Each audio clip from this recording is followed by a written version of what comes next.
Peace and blessings, everyone. It's Coach Ed here with you right now to talk a little bit about the women's Final Four. Today, you have the University of South Carolina, undefeated right now, going up against the darling, the Iowa Hawkeyes, led by Caitlin Clark.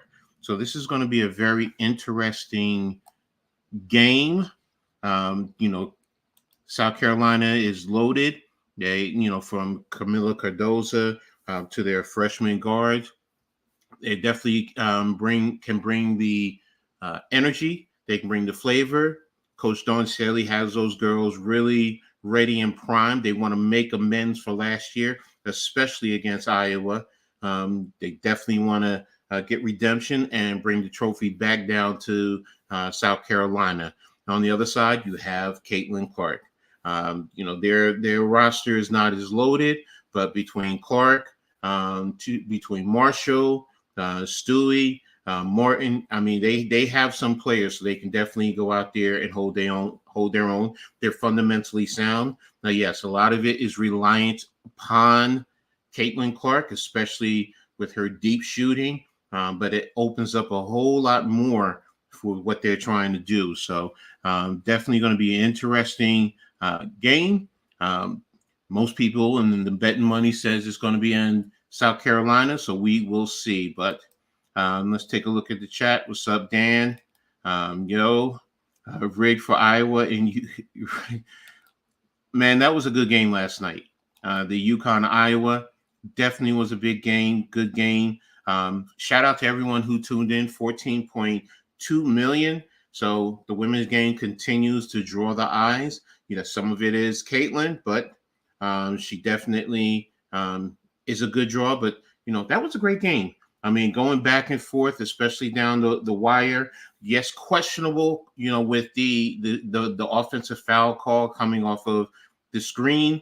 Could you have let it go on? Let the players, decide the outcome of the game? Yeah, but I understand, hey, it was a foul. If it had gone the other way, would a lot of UConn fans say, oh, no, you should have let that foul go? No, you should have called it, and it would have turned the game over. So, but congratulations to those ladies. Paige Bucher, I hope I said her name right. She's definitely a star. And, if you haven't seen her, hopefully last night you saw what she brought to the table. On the other side, South Carolina, it was a close game to start, but South Carolina took over, especially in that third quarter. They really took it to North Carolina State. I thought it was going to be a good game all the way down, but, South Carolina showed why they are the team to beat. They are the team to be reckoned with. So it's going to be interesting. So let me know in the chat what you guys think. Who do you think is going to win the game? And who do you think is the defining performer?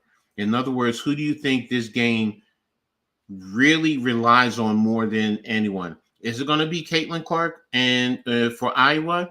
Is it going to be Camila Cardoza for South Carolina? Cardoza is 6'7", and it looks like Stuckey is about 6'2", 6'3", if that. So that's going to be a big, big factor. And is Cardoza going to plant herself down in the paint and take control? And, when they kick it into her, is it going to collapse the defense and then she can just kick it out to the open shooter? Will she be able to just back Stuckey down and just shoot over the top of her? So that's going to be very interesting. And then on the other side with Caitlin Clark, who on South Carolina is going to be able to stick with her? Yesterday UConn had their best defensive player in the first half. It gave her they had her frustrated, but you saw what happened. She ended up getting loose, and her team helped her. She got that three in the third quarter, and it just seemed to loosen her up a little bit more. And she was able to go out there and perform. So, who do you guys think is going to be that key factor? For either team to come away victorious. So let me know. Personally speaking, I'm going to be honest. Even though I would like to see Iowa win it, part of that is because she's in the Big Ten, and one of my schools that I root for is in the Big Ten, so it would do well for the Big Ten.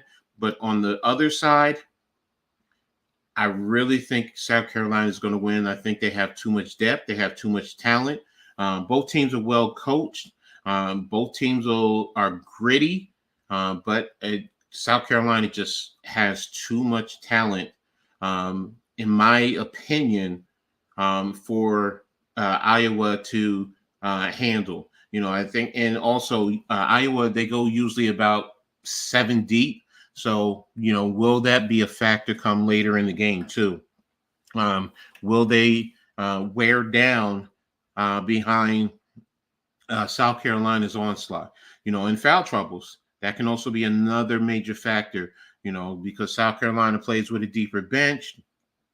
Will Iowa, how will they play them? Are they going to play a little bit more zone like they ended up late in the game yesterday, playing a little bit more zone, trying to keep players out of foul trouble? So it's going to be interesting. So I really am intrigued. But before we get into that, if you're new to my channel or to the Hardcore Networks channel or Next Shift Randy, make sure you guys hit the like button, subscribe to each platform, and also hit the notification so you know when we put out new content, and also share on all your social media platforms. It really helps us continue to grow the platforms that we have, and we really appreciate you. So thank you all for doing that.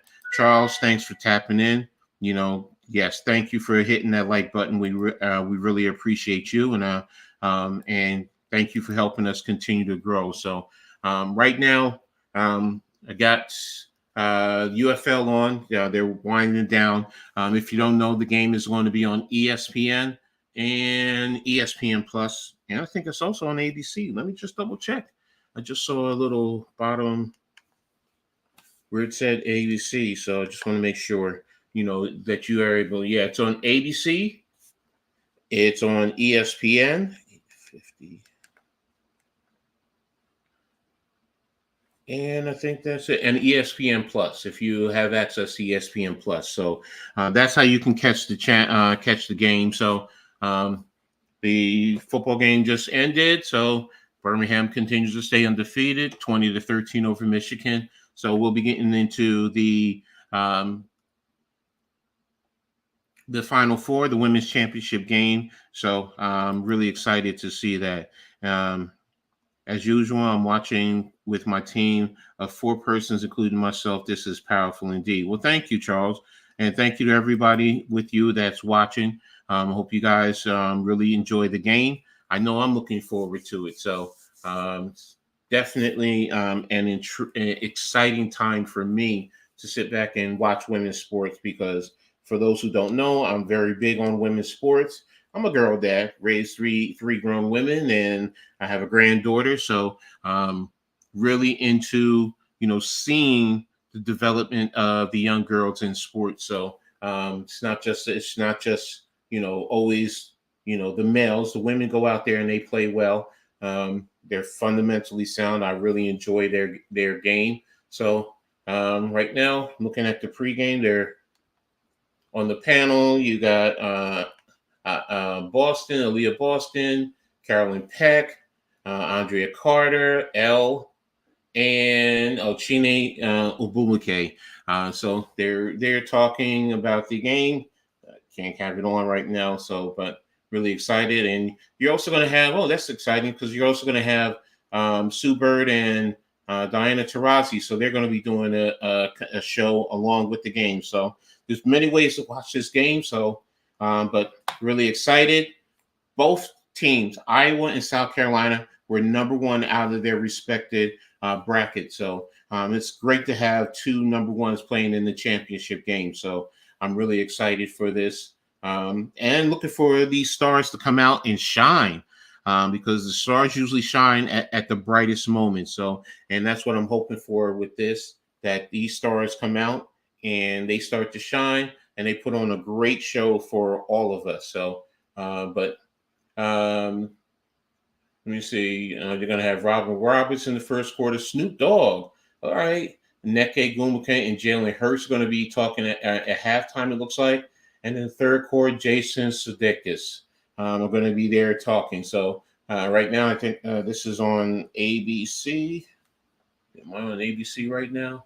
Yes, I'm on ABC. So that's where I'm looking at it right now. The pregame, where they're still talking about the game. Looks like some of the players looks like I was coming off the court right now, going to their locker room. So we're probably going to be having tip off in the next 10 minutes, 10 to 15 minutes. So, but again, guys, talk to me. Let me know, what's your thoughts in terms of this game? Who do you think is going to win? And who do you think are your X factors for each team or for just one team?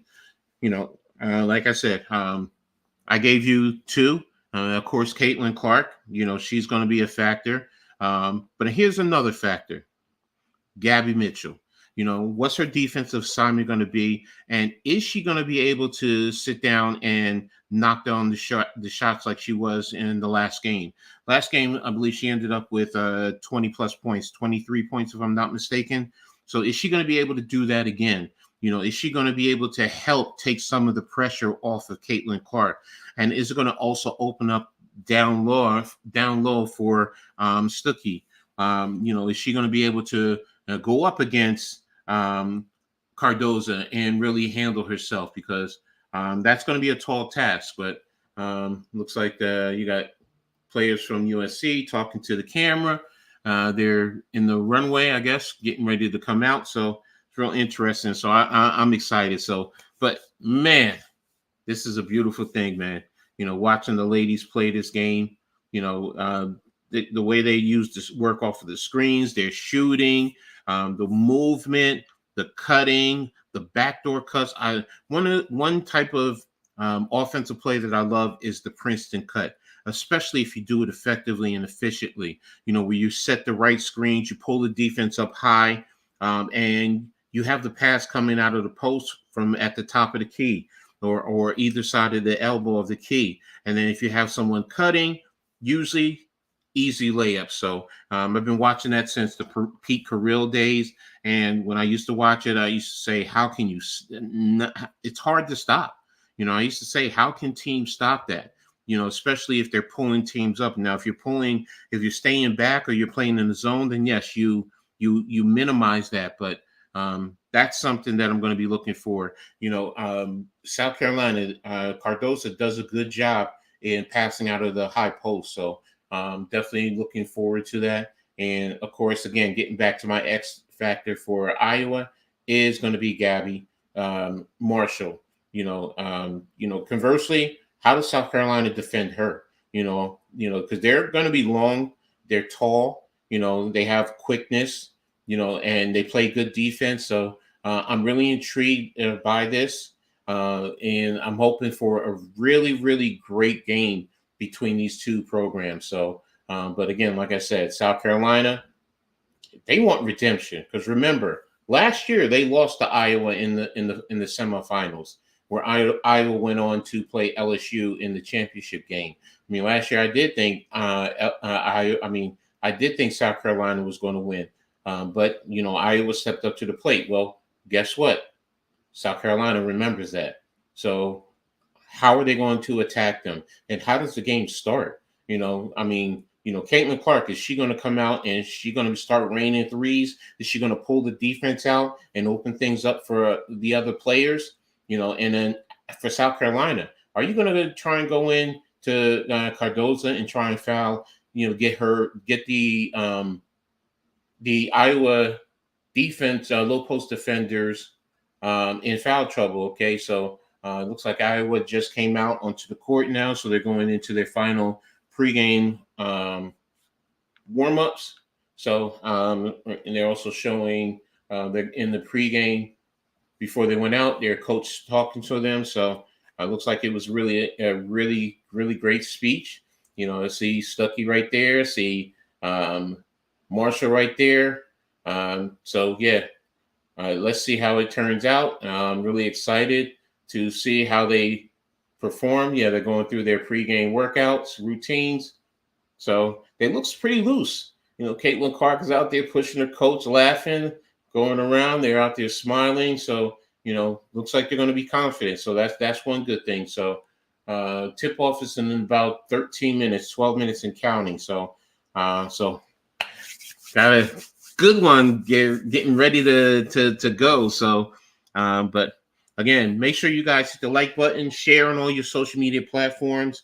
Let everyone know. Come on, come join the family, join the conversation. Put your comments out there. Tell me what you're thinking in reference to this game. So I'm really, again, like I said, I'm really excited, for this game and looking forward to seeing what ultimately happens in the end. Who reigns supreme, who reigns victorious. South Carolina, will they continue to add to their mantle of trophies? Can Iowa get that championship?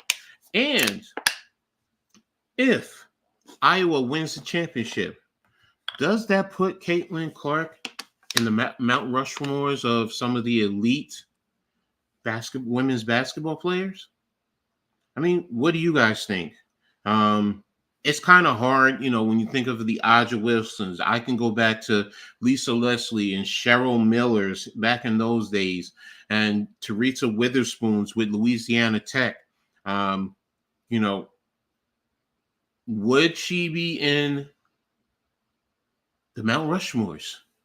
And because of all the points she's scored, she's already been to one Final Four. She can win it.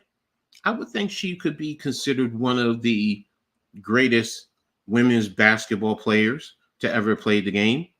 Her shooting range is crazy. Some people call her the Steph Curry of women's basketball. Okay. But her scoring, for her to surpass Pistol Pete, I will say yes. I will put her in the Mount Rushmore of some of the greatest women to ever have played women's college basketball. So, what do you guys think? Let me know what you think. Do you think she's one who's can be considered one of the greatest women's basketball players? What happens if she doesn't win? Would you still put her in there? And it just seems like nowadays everything is based on championships. I try not to base it on that. I try to look at the talent of the players to make a determination. I know everyone else talks about the championships, and that's what defines you. So, but for me, I would still keep her in there whether she wins it or not. Now, right now, you have Ryan Ruckel and Rebecca Lobo, sitting down talking. Isn't that so cute? They're both wearing almost matching blue blazers. That probably was purposely done. So, but hey, I like that. I like the color scheme. It's bright, it pops, brings it out. So, but yeah, they're sitting down talking about the game. South Carolina undefeated at 37-0. Now Caitlin Clark, with her everything that she does, with their last game, how she performed, how they performed Iowa, especially against the UConn team, so, but, that was a different game. This is going to be a totally different outcome, in terms of how Iowa, is to come away victorious, because again, like I said, this is a big, big task. So, definitely going to be a very intriguing one in reference to, this game. So, Carolyn Cardosa, Ashley. When you sit down and you look at this team, they're just so deep, and they're loaded with 5-star recruits coming out of high school. They're the epitome of the top program in all sports. So, Cardosa, Watkins, 20 rebounds. Okay, that's a good one. So she can definitely, go out there and produce. So really excited for this. So the Hawkeyes versus the Gamecocks. Interesting mascot. So I really like that. So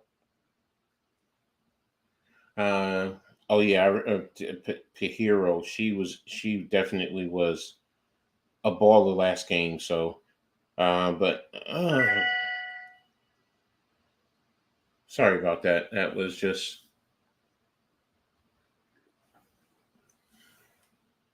leading scorers in the NCAAs. I mean, they have a balanced lineup when you sit down and look at it.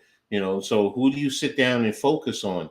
They can just force you to focus on Cardoza, and then they have all their other players that can step up. Where with Iowa, if you take away, you know, Clark, are they just reliant on that one player? So, just bear with me, ladies and gentlemen. Sorry about that. Let me pull this thing off so it can stop ringing. Okay. Let me just put this in my drawers. There we go. Sorry about that. Okay, so I guess they're going to be singing the national anthem now. So, but again, really excited for this game. Are both squads out there on the floor? Looks like they're both out there. Okay, that's good. So, ready to rock and roll. So, come on, guys, talk to me. Let me know your thoughts about this game. Who do you think is going to win? Who do you think are going to be the X factors? I asked you about Caitlin, whether she wins or not. Do you put her on the Mount Rushmore with the greatest women's basketball players? Personally, I say yes, because this is a different day and age in terms of the basketball.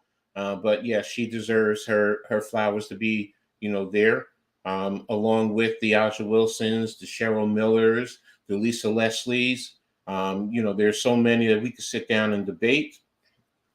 But I mean, she's the all-time leading scorer in all of the NCAA. So, these are factors, that I'm taking into consideration, especially if she hasn't won a NCAA championship. Yeah, Cardoso is definitely a tall woman. She looks taller than 6'7". So, interesting. So, but looks like they're just about finishing up with the national anthem. So, really excited to get this game going. Looks like should be starting up in probably another 4-5 minutes, give or take. They don't have the clock. They don't have the timer. Looking at my clock, I think it should be about another 4 minutes, 3.5, 4 minutes. So, but let's see. Matchup notes: they defeated South Carolina last year. South Carolina is undefeated since that loss, so it's going to be a big task. And like I said, South Carolina wants redemption. What better way than in the national championship against the team that knocked you out of the semifinals last year? Now you can, go on and you can say, handle your business. You took care of business and you made amends, and then you bring home the championship. And for Iowa, what better way to win the championship against the team you beat last year, and then to send Caitlin Clark out on a high note with a championship, to let everyone debate, her status in the game of basketball. But it's going to be real interesting.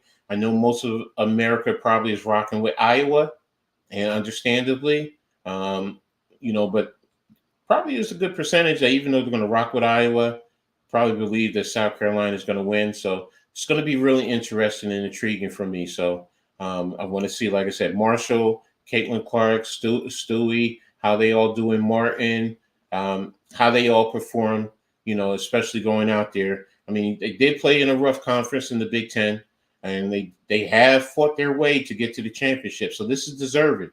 I mean, beating UConn, even though UConn, didn't have a full squad. I think they had 8 players.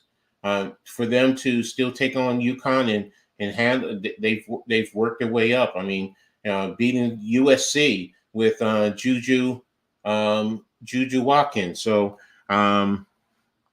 it's going to be really interesting. What's up, Nimar? He says, I have Iowa winning over South Carolina. Okay. Who do you think are going to be your X factors, Nimar? Caitlin Clark, uh, Camilla Cardoza. Who for whichever team or both teams. Let me know who you think. Right now they're going through pregame lineups with Iowa. So you got Kate Martin coming out. You just had a foot. I think that's her name. Stewie, and who's next? It should be Marshall, Gabby Marshall.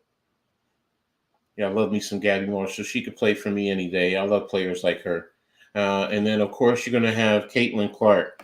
And he says, I think Caitlin Clark will be the X factor. Okay. Well, how many points do you think she's going to put up today, Nimar? Or how many points do you think she needs for Iowa to win the championship? Do you think she needs 40 points? Do you think she needs 30, 20? What do you think she's going to do today? So everyone else, talk to me. Let me know what you think about this game. In terms of the play, who do you think your X factors are? Who do you think is going to win? So, but here comes the lineups for South Carolina.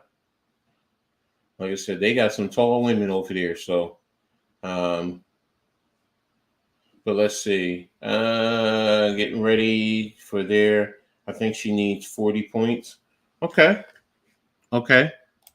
It says a lot. So, it's going to be a big test for her, though. But okay, 40. Nimar has 40 points, and he has Iowa winning. Okay. So let's see. I mean, that's a packed stadium too. I like seeing that. Okay, that's great. I wish I could be there one day. Maybe one day, if my old body allows me to get going. Starting out with Chloe Kitts. She's a forward. She looks like she's about 6'3", 6'4". So she's pretty tall, decent size. And then you have who's next coming off of the bench?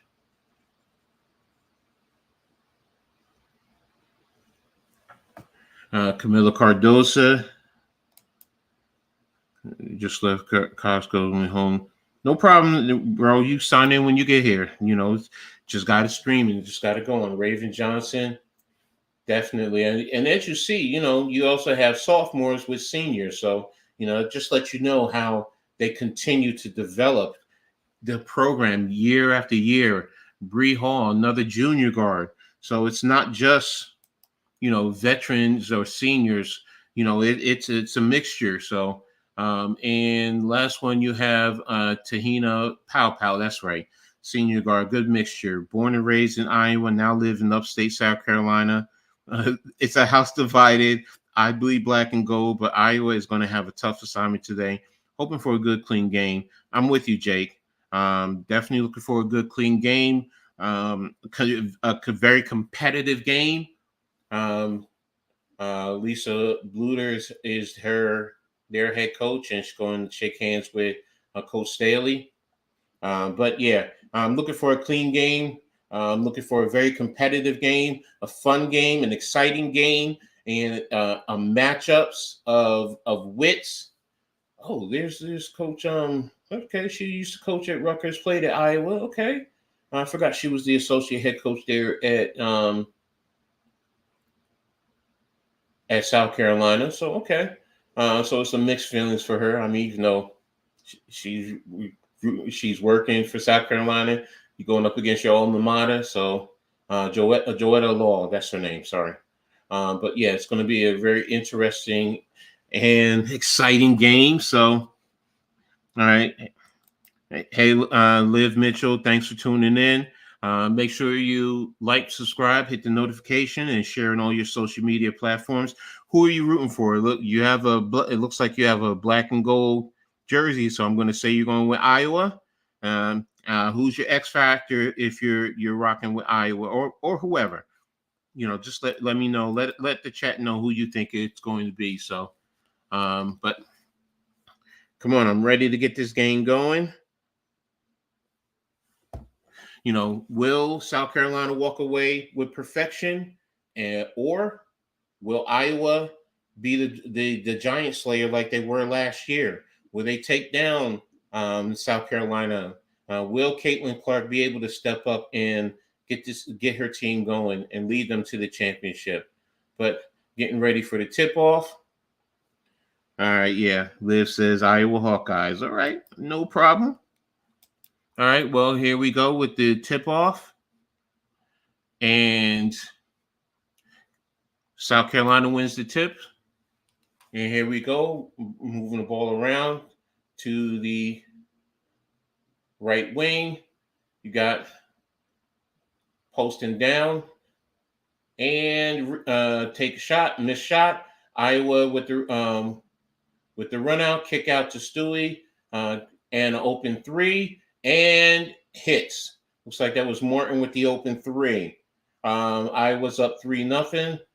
South Carolina brings the ball down. They're going through their motion offense. Cardozo at the top, kicking over to the right elbow, drive, and there's the shot and miss. Rebound by Caitlin Clark, and she's coming up. Here she is. Kicks right over to Stewie, and she missed the layup. South Carolina bringing it over, left wing, kicking up to the top 3-point line. Powell driving into the free throw, shot and miss. Rebound by Marshall, and kick over to Caitlin Clark, over to the left wing. Ball's being bounced around into the paint. Martin coming around on the drive. There's the shot and in. And Iowa's up now 5-0. South Carolina's bringing the ball up on the left wing. What's up, NYG? Thanks for stopping in, bro. Appreciate you. Great show before. Ball's into Cardozo, and she missed the layup and fight for the rebound. And there we go. Iowa's on the run. There's a layup, and they're up at 7-0 right now. They're making a good run, bouncing out, collapsing in the paint, and ball's kicked around. Cardozo up top.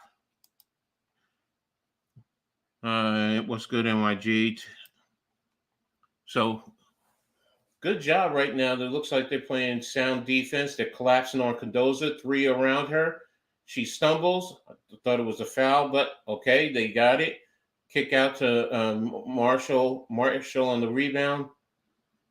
And there's a shot by Clayton Clark. She missed it, knocked out of bounds by, looks like, Cardozo.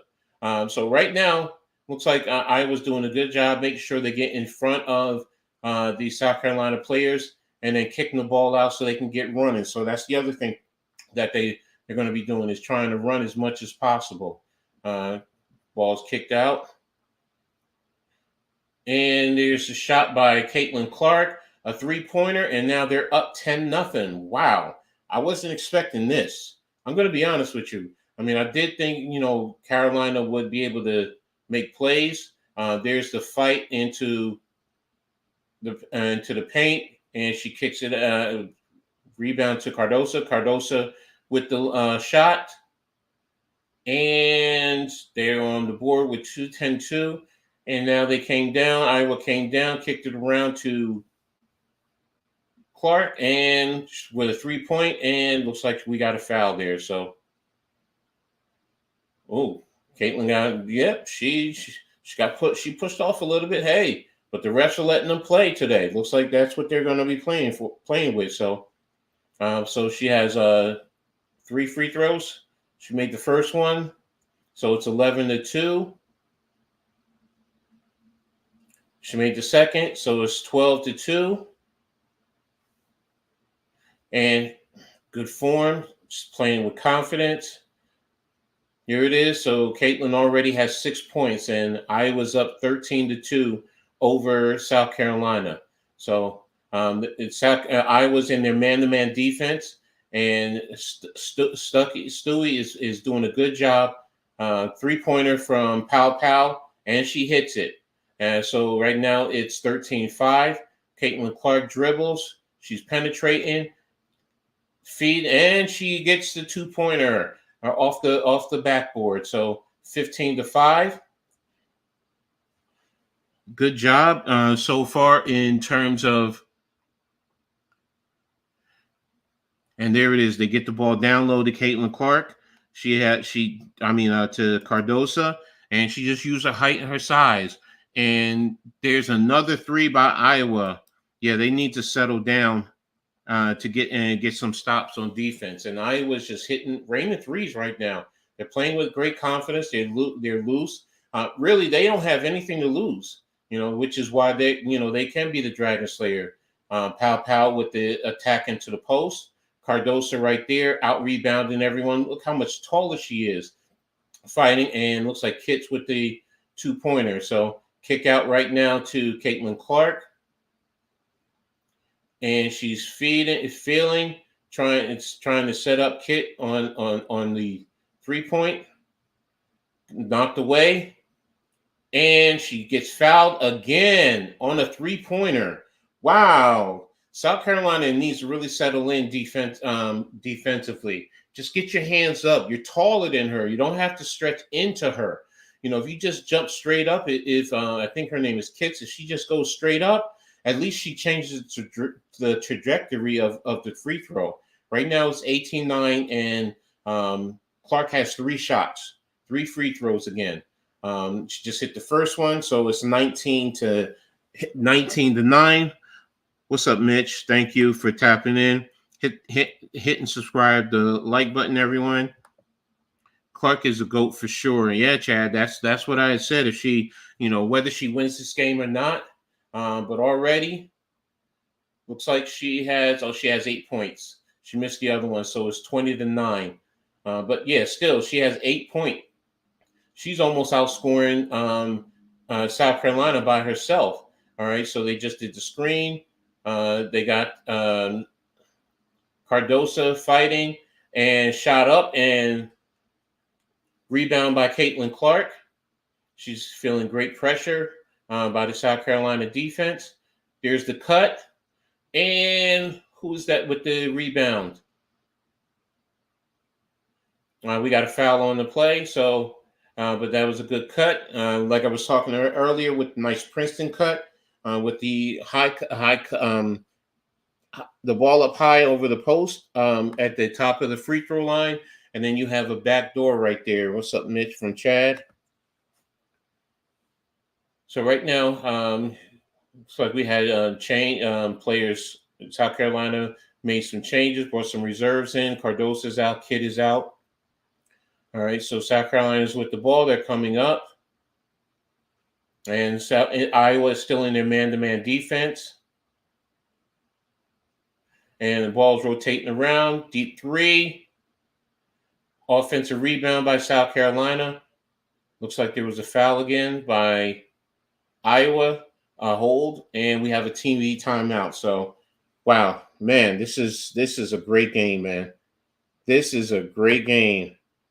Hey, yeah, child, lots of jelly cakes. Clap, clap, smack, smack. Yeah, there we go. But yeah, Caitlin Clark already is starting to do her thing already.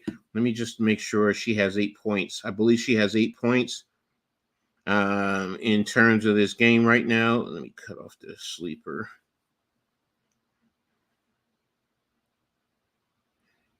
And WNBA, here we go. And they don't give me the box scores. I hate this.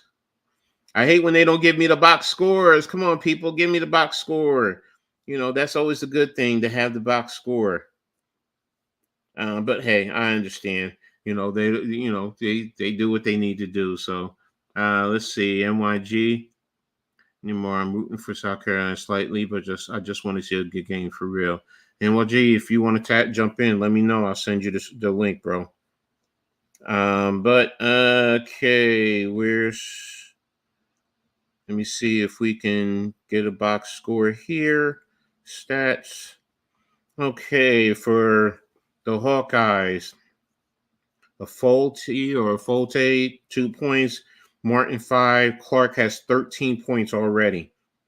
I mean, she has 13 points. And for South Carolina, Pow with 3, Cardosa 4, and Kits with 2. So that's the makeup right now of the scoring for each team. So 3 who has scored for South Carolina, and 3 for Iowa. So, but right now it looks like it's the Caitlin Clark. 13 points. 13 points in the first quarter. I mean, because in the women's game they go by quarters, so they don't do by halves like the men's do. But if she's going by quarters, if she got 13, man, this is really telling me she can light it. She's going to light it up, man. What is she really going to go for? Is it going to be the 40 that Nemor talked about earlier? Could it be more than that? Can she go for 50 right now? But we'll see. But in the same token, South Carolina is going to make their adjustments. That's the one thing I know about Coach Dawn Staley. I've been watching her since her high school days in Philly and when she was at UVA. Thanks, NYG. That's right. Hit that like button.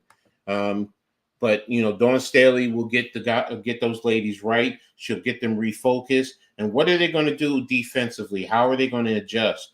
It's going to be interesting because right now you got to get the ball out of Caitlin Clark's hand. If you can do that, probably have a good opportunity. And she's hitting those threes, man. She's hitting those 3-pointers. So, and that's what it is. 30.3 feet. Wow. That's amazing. So she's eclipsed. She's third in points, first in assists, 3 points made, field goals made. She's first in tournament career rankings, man. And I wonder how far she is off of being number one in points. If she's third right now and she has 13, how many does she need to get to number 2? How many does she need to get to number 1? That would be interesting. But let's see what happens going from here. So we're getting ready to come back. Shamika Hoscore is number 1 with 479. Maya Moore has 476. So, all right, Iowa came out. They're back out, but now that it looks like they're playing are they playing zone? Yeah, it looks like they're going to be in a 2-3 zone right now. So that's what they're in. Number 12 pushes in and good pick and roll and kick out and 2 for South Carolina, 20-11 right now. I might tap in with you later, Coach. Okay, no problem, bro. I got you. So right now, Caitlin Clark with the ball and up and under and no shot. Rebound, South Carolina. Got the ball to the low post, swinging it all back around up to the high post. Got the motion going. Down the lane. There it is. Good offensive rebound. And they got the ball in and 2. So it's now 20-13. Martin with the ball, bringing it up down the lane, kicking it out to, Marshall. And looks like that was Martin who was fouled. South Carolina's, they're also the fouls. They have to play under control. It looks like so far, they've had 3 fouls so far. Yeah, 3 fouls. So they don't want to get to the point where they're putting them on the line. So 21-13, 3:46 left in the first quarter. And South Carolina, Iowa has 2 fouls, and South Carolina has 3. So Cardoso is back in the game. And South Carolina is bringing the ball up, 22-13, 3:40 in the first quarter left. Good screen by Cardoso on Martin. Good penetration and the layup. Ball to Martin.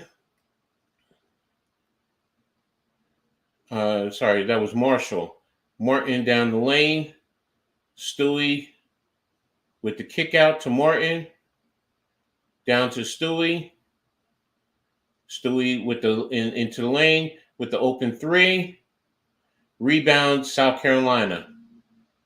And they're on the run, shooting the 3 into the post to Cardoso, kicking it back up top to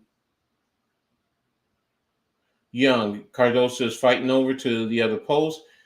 She's being fronted. There she is, and it's a foul, undercut by shot up, rebound attempt by Cardoso, undercut by Stewie, sorry. And is that on the floor, or are they going to say it's a shot? So shout out to the 35 that are in the chat. Make sure you guys hit the like button. Subscribe to Coach Ed's Amazing World of Sports, the Hardcore Network, and Next Shift Randy. And blocked by Stewie with the kick in off of Cardosa out of bounds. Iowa with the rebound. Oh, that was a good seal, but good job by Stewie to block that. Cardosa needed more lift off of that one, but good block. 22-15, still in the first quarter. And you have Caitlin Clark with the penetration. She tried to kick it to Stewie on the drive, but turnover. Right now, the South Carolina up high. Looks like they're in the 2-3 zone, or no, they're in the man. They're in the man. And three-pointer, and down it goes by number 12 for South Carolina, 22-18. So this is starting to look like more like the game that I thought it was going to be. Good defense by South Carolina. The ball is kicking all over the place. Martin has the ball now, and she's taking it, driving, kicking to Marshall. Marshall kicks and blocked by Cardosa, took it away. And the ball kicked up court. Man, these ladies are really moving, man. Going up and down the court. I'm loving this. I'm loving the action. Loving what I'm seeing. Ball looks like it was out of bounds off of Iowa. South Carolina is setting up. Looks like Iowa's starting out in some type of defense to take away the paint because of Cardosa. And players are being rotated in.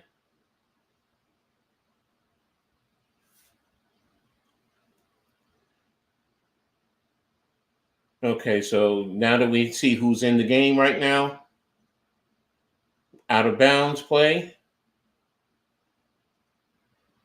And there it is, shot, and ball's in the hoop by number 20. It looks like it. Oh no, sorry, number 5. It's 22-20.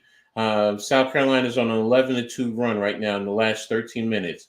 And there goes Caitlin Clark, and good point, good steal. Oh, good steal by Marshall. Oh, good job. There it is. Kick it out to Caitlin Clark, and she missed the 3-point attempt. So, but good defense right there by Iowa. These ladies out there are grappling, man. You have to clap your hands for them, because give them applause, because they're really out there fighting. They're putting on a great show for us. And there's the steal again by Iowa. South Carolina is driving the paint, and Iowa's doing a good job of playing with hands. There's another foul on South Carolina. Looks like it's on number 23. They put some height onto Caitlin Clark. So and that was Hall, looks like. And what she's doing is just face guarding her. Looks like she's come out right now. 2 fouls in the first quarter. So, yeah, she's going to have to sit for a while. 27.4 left in the first quarter. Kicked over to Martin. Caitlin is lined up over Cardosa, and a deep 3 right over Cardosa. Cardoso, 27-20. Iowa, good shot. Good shot. Iowa's doing a good job rotating players, but also taking good shots. Cardosa is fighting hard down low. Shot up from 3 for South Carolina, and it's off the rim, rebound, and that's the end of the first quarter. So coming up in this intermission, it'll be an interview between Coach Bluter for Iowa. But again, what do you guys think so far with this game? Are you really enjoying it? Is it intriguing? I mean, right now, I wasn't expecting it to be to this magnitude where Iowa would be shooting the lights out with 3-pointers like this.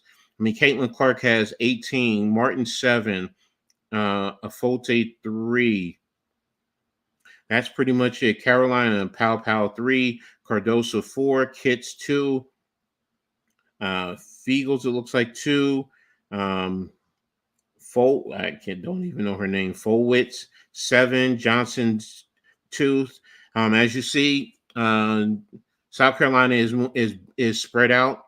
You actually have 6 players who have scored, while Iowa still has 3 players who have scored. So it's going to continue to be interesting, but this is a game of contrast. And right now, if Caitlin Clark has 18 points, again, do you think she can get 50? I mean, she already has 18. It's for me, I'm not gonna lie. The way she's going, if they continue to play like this, I think she can put a 50 piece up in a championship game, 50 points. So let's see what happens. But again, South Carolina, though, with their bench, like I said it earlier, it's going to be a lot. It's going to be a tall task. But if Caitlin Clark is scoring like this, if she can score 40, 50 points, man, what better way to go out? So I'm really enjoying this game, and I hope you guys are too, man. So and thank you for the new subscriber. I really appreciate you for hitting the channel. Going to be bringing out more stuff as we go along. Hope you guys enjoy it. So, but talk to me, everybody. What's your thoughts right now? What's your X factor right now? Right now, it is Caitlin Clark. Her consistently hitting those threes. That's what is the biggest X factor for me so far, because that's what has Iowa, to me, ahead of the game right now by 7. So that's a big factor. So but I'm watching Camila Cardoso. I mean, her size down low. Later in the game, will that come back to be a factor? Because she's towering over all the Iowa players. She's just towering over them and just reaching up and grabbing a rebound. So is she going to be able to do that and just get the offensive rebounds? And is that one of the things that South Carolina is going to do? Cardoso go down, crash the boards. Will Coach Staley go with a bigger lineup to crash the board and put more pressure on Iowa? Try and see if you can foul them out. But Iowa on the other side, if they can continue to keep hitting the 3-pointers, man, that's going to keep them in this game big time. So, but hey, Wendy's, yeah, wake up to Wendy's, yeah, woo, love some Wendy's on occasion. But again, they're interviewing Coach Bluter for Iowa, so she's seeking her first national title. But kudos to Iowa, what they're doing offensively and defensively. The 3-pointers also, I think, is opening up the floor for them to attack the paint and force them to collapse and then kick it out to the open 3-point shooters. So, and then, of course, again, Caitlin Clark, what can you say? 30 footers, that's hard to defend. That's really, really hard to defend. So, but really interesting. NYG, I think they're awake. It's just that when you hit those deep threes, bro, it really stresses your defense, and especially when you have a girl who's 6'7". She really can't come out and defend too much of the high post, because they're just going to shoot over her or drive past her. So, and that's what they're doing. They're taking advantage of her size. And look, she comes out on to Caitlin Clark, and Caitlin just shoots over the top of her. So they're there. But I just think that they need to also capitalize and not turn the ball over. They've had, I think, 4 or 5 turnovers so far? Let me double check that. I'll tell you in 1 second. Let's see. Turnovers, stats. Do they give us turnovers? Turnovers. 1, 2.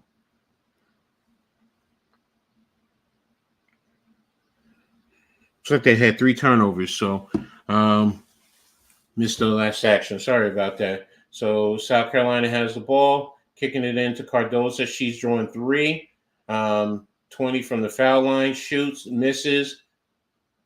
And Caitlin Clark just had the ball stolen from her by Cardoso, jump ball. And it's going to be South Carolina's ball. So going Good job by South Carolina there. Caitlin needed to pay attention to her surrounding because she had two people around her. Let them clear. But hey, here we go. South Carolina with the ball. Pow, inbound. It looks like this to Johnson. Taking it over to the right post. Kicking it down to Cardosa. Cardosa has at least two on her. Martin is on Pow. And Caitlin Clark lost her man, and 2 points by South Carolina, 27-22. Looks like that's Martin bringing the ball up over Caitlin, and bounce pass, but turned it over. And South Carolina with the run. There we go, kicked it out, and 2 points. So it's 27-24.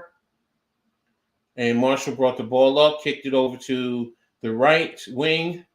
There it is. And, good block. Good block by Cardoso on number 44. Good pass, though, by Caitlin Clark. She had her. She just needed to go up a little bit more aggressively. She looked like she was passive. Ball into Cardoso. Kicked it out. Brought it back in. And hands up and spun. And the ball's in. 20. And she got a foul. So right now she's going to the foul line. See if she can tie the game up. So right now,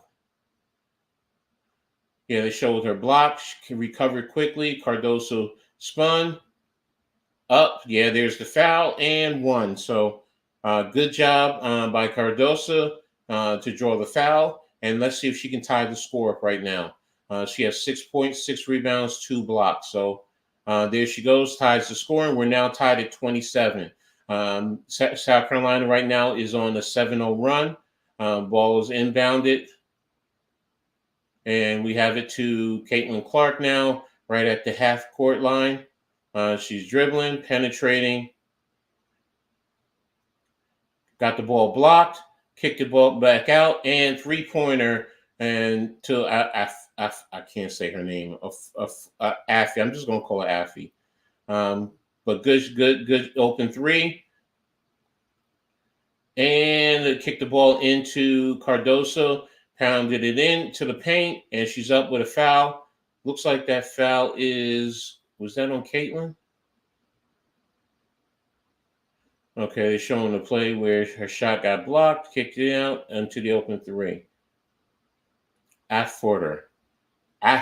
Sorry if I messed up her name. So Cardoso with the first free throw, she missed. Still 30-27. Men's final is tomorrow. 2 number ones also. Purdue versus UConn. Big Ten versus the Big East. Cardoso with another missed free throw. Rebound by South Carolina. And balls into the basket. So 29-30. Iowa's up. And looks like we just had a foul on South Carolina on Martin trying to come through the lane. That's their first one. Iowa has 2 in the quarter. 7:40 left in the second quarter. 30-29. Iowa's up over South Carolina. Ball's being bounded underneath. A referee stopped. And there it is. Kicked and balls. Cardoso drove, went to block. Balls rotated out.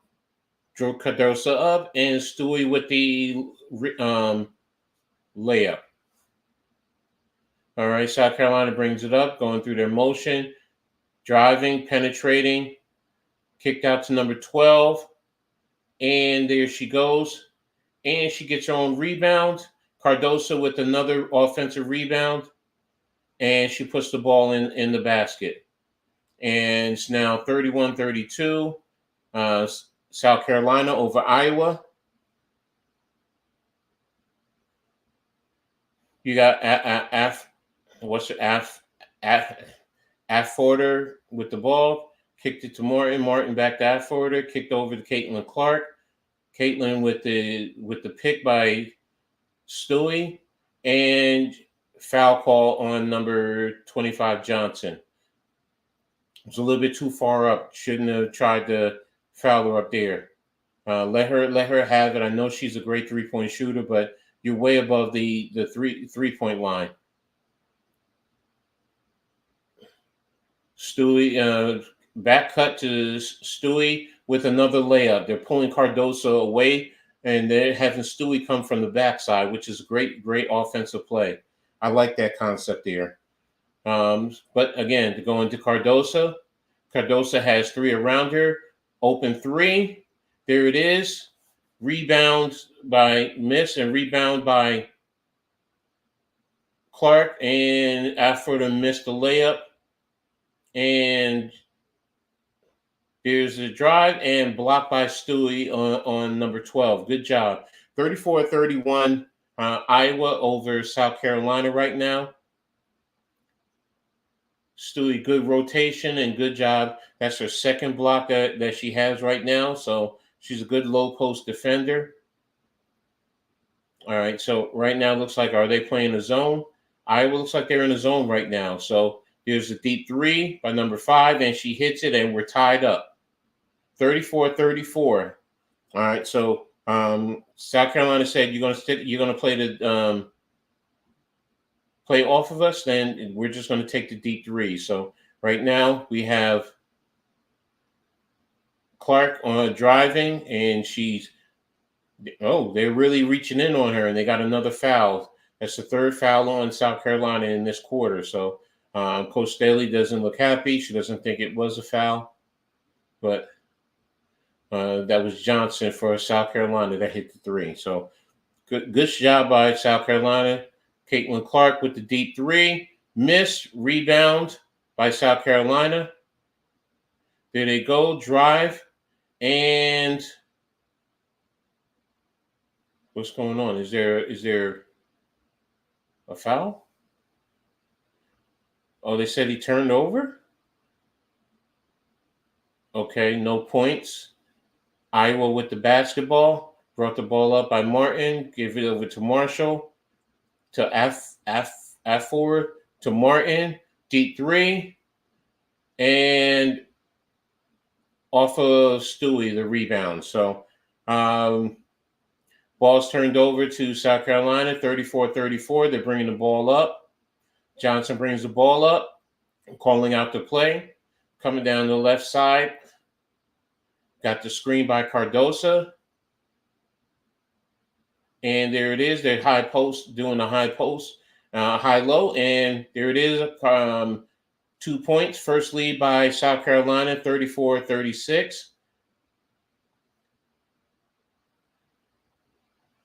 Good block by South Carolina. They're out on the run. She missed the rebound. Good. Missed the shot. Rebound by Iowa. And Caitlin Clark missed the layup, and they got the rebound, kicked it back out. Martin has it, kicked it to Stewie. Stewie's over to Affluter. There's the drive, the kick, and the layup by Stewie, and one. So now they've tied the score. Iowa has tied the score, and they're looking to get the lead back. Timeout on the game. So good job, good game. I'm really liking what I'm seeing. The ups and downs, the ebbs, the mismatch. Each team is doing exactly what they need to do offensively. So it's a really great game. If I'm looking at the overall field goal percentage, both at 44%. Iowa is 12 of 27, while South Carolina is 16 of 36. 3-point field goals, Iowa is 56%, 5 of 9. South Carolina is 3 of 7 for 43%. Free throws, Iowa is 7 of 8 for 88%. Iowa is 1 of 3 for 33%. Each team has 3 turnovers. Iowa has 7 assists. South Carolina has 8 assists. In terms of rebounds, Iowa has 12, 2 offensive. South Carolina, 21, 9 offensive. Iowa has 2 blocks. South Carolina has 4. Iowa has 2 steals. South Carolina has 3.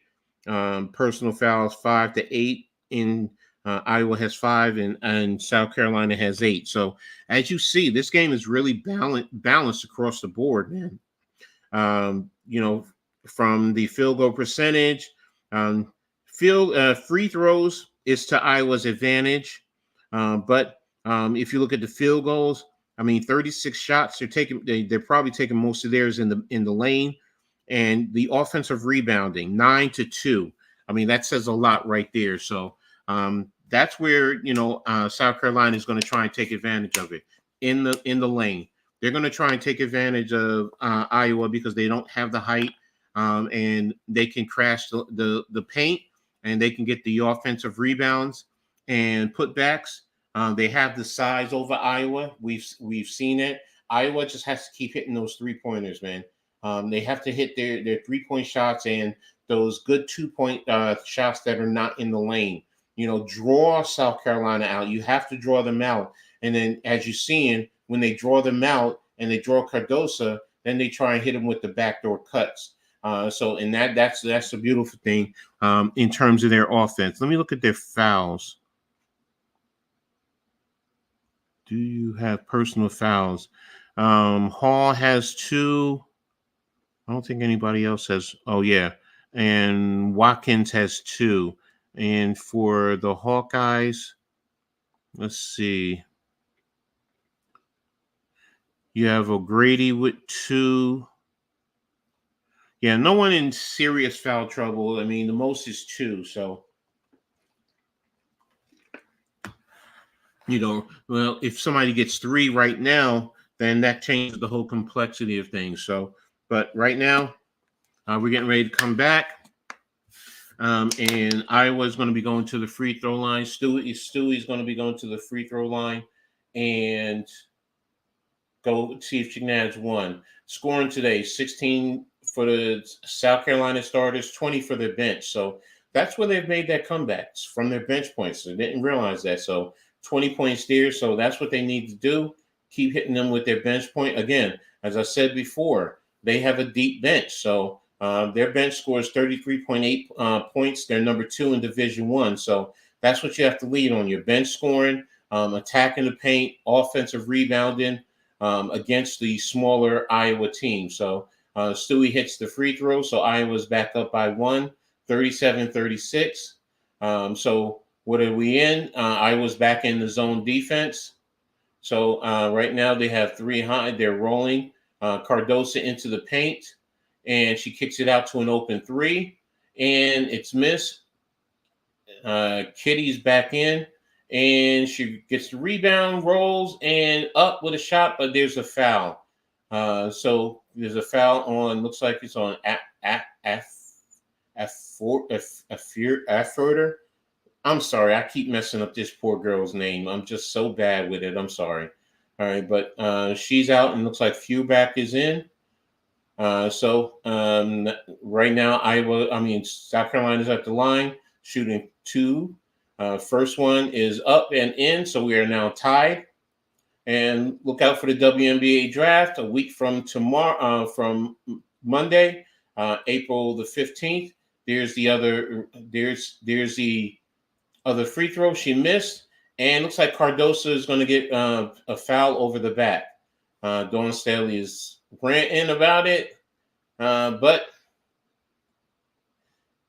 what can you say? And it looks like she did go over the back. And they're in the penalty. So right now Iowa's getting a 1-and-1. So let's see, can Stewie get the free throw? And she gets the first one. So it's 38-37, Iowa. It's going for another one. And that's number 2. So right now they're up on the WNBA draft. They got Clark number 1. Cardoso should be 4. Aaliyah Edwards should be 5. Rika Jackin and Cameron Brink. And there we go. Roll to Cardoso. She missed and had the ball stolen by Martin. There goes Marshall, kicking it over to Caitlin Clark. Caitlin with the dribble, trying to see if she can find anyone. There it is. Who's that? That's Morton.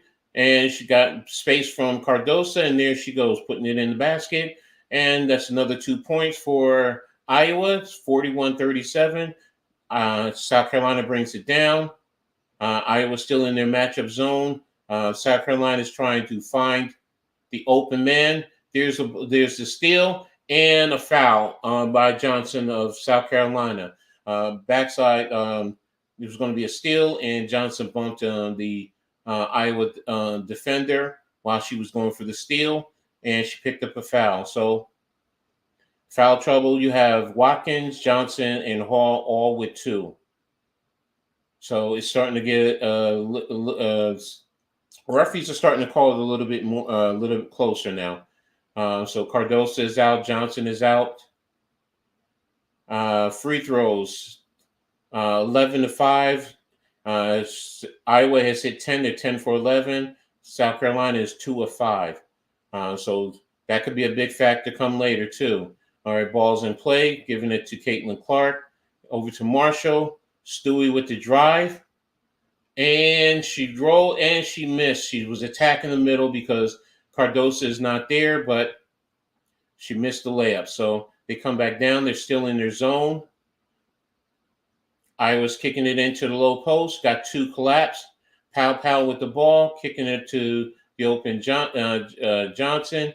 There's the shot and the miss. Caitlin Clark has the ball now. She's bringing it up. Stewie. Oh, no foul. Thought that was a foul there. All right, so it's penetration. Powell with the shot. Bang, there you go. And South Carolina is down by 1, 41-40. I'd like to see that other play on Stewie. I thought she fouled her coming down on her. But Caitlin Clark with the shot. And bang, deep 3 by Caitlin Clark. There she goes, putting Iowa back up 44-40. Man, great shot, great movement. Screen, that was a great screen by Stewie. Iowa's back in their 2-3 zone. There it is, collapsing it down. And I don't know who she is, I'm sorry, but scored 2 points by South Carolina. Caitlin Clark had the ball stolen from her. And South Carolina came down, scored, and the score is tied up. Caitlin Clark, she did dribble the ball right in front of her, and Johnson just hit the ball right out of her hand. So I don't know what she was upset about. Iowa brings the ball down, motion offense, swinging it around to Caitlin Clark. She has it. She's trying to penetrate. There she is. Ball was blocked from behind, jump ball. Caitlin's trying to do too much. She's trying to do too much. She should have just kept the penetrating and kicked it over to the outside because there was an open. She had an open player there. Come on, Caitlin. You got to be smart. Stop trying to do too much. Looks like a timeout by South Carolina. I mean, when she penetrated, it was 3 players around her. And she was in the lane, so she needed to kick the ball out to clear it out. So, but hey, good game overall. Tied at 44. Can't argue with it. As a fan, I'm loving everything I'm seeing. Let's see. In terms of score, Caitlin Clark has 21. Martin has 9. Fluter still has 5. No one else has scored for Iowa. And for the Gamecocks, Powell was 6. Cardosa 11, Kitts 5, Fiegel 6, Fulwitz, I guess that's her name, 7, and Johnson with 9. So the biggest thing for South Carolina is 2 things. It's free throw shooting and it's the and the fouls. Right now, rebounding, South Carolina has 24 rebounds, 10 offensive, while Iowa has 16 rebounds, 3 offensive. Field goal percentage is still 44% for Iowa, 45% for South Carolina. The free throw 3-point shooting, 60% for Iowa, 6 of 10, while South Carolina is 4 of 10 at 40%. Free throws is also a big factor. I spoke about it earlier. Both have 4 turnovers. 11 assists for South Carolina, 7 for Iowa. And that's the game stats right there. So, but NYG said, yeah, she needs to trust her teammates. Yeah, she does. She had an open player to her if she had just looked instead of trying to shoot with 3 defenders around her. When you got 3 around you, that means 2 of your teammates should be open. You just got to find them. So, but again, when you've been used to being the star all game, I get it, but you have to also be smart. And if she did play smart, she would have been able to see the open defender and probably hit a 3 because that's where she was. She was on that wing open in the low 3-point area. So, but again, this is still a great game to me. So I'm loving it. I hope you guys are. Oh, they're showing the recap from last year with Aaliyah and what Iowa did last year. Yeah, close game, 77-73. So we can only hope for another great game like that too. So, and so far it looks like we're headed that way. I mean, right now it's 44 all. So getting ready for halftime. High energy first half. Aaliyah Boston joins the set. So it's going to be really interesting. A really interesting halftime. I really wonder what she's going to be talking about, Aaliyah Boston, being that she graduated from South Carolina. So where her rooting interests are. But again, we're coming back out. And it's a jump ball. And I thought the possession was Iowa's. Is it Iowa's or South Carolina's? They're showing her dad. Okay, so it's Iowa's ball with the jump. And ball into Stewie. And there's a ball kick over to Martin. And there we go. Nice layup by Martin. So I was up 46-44, 46 seconds and counting. I was still in their zone. They're in there. It looks like a 2-3 zone. Good dribble, penetration.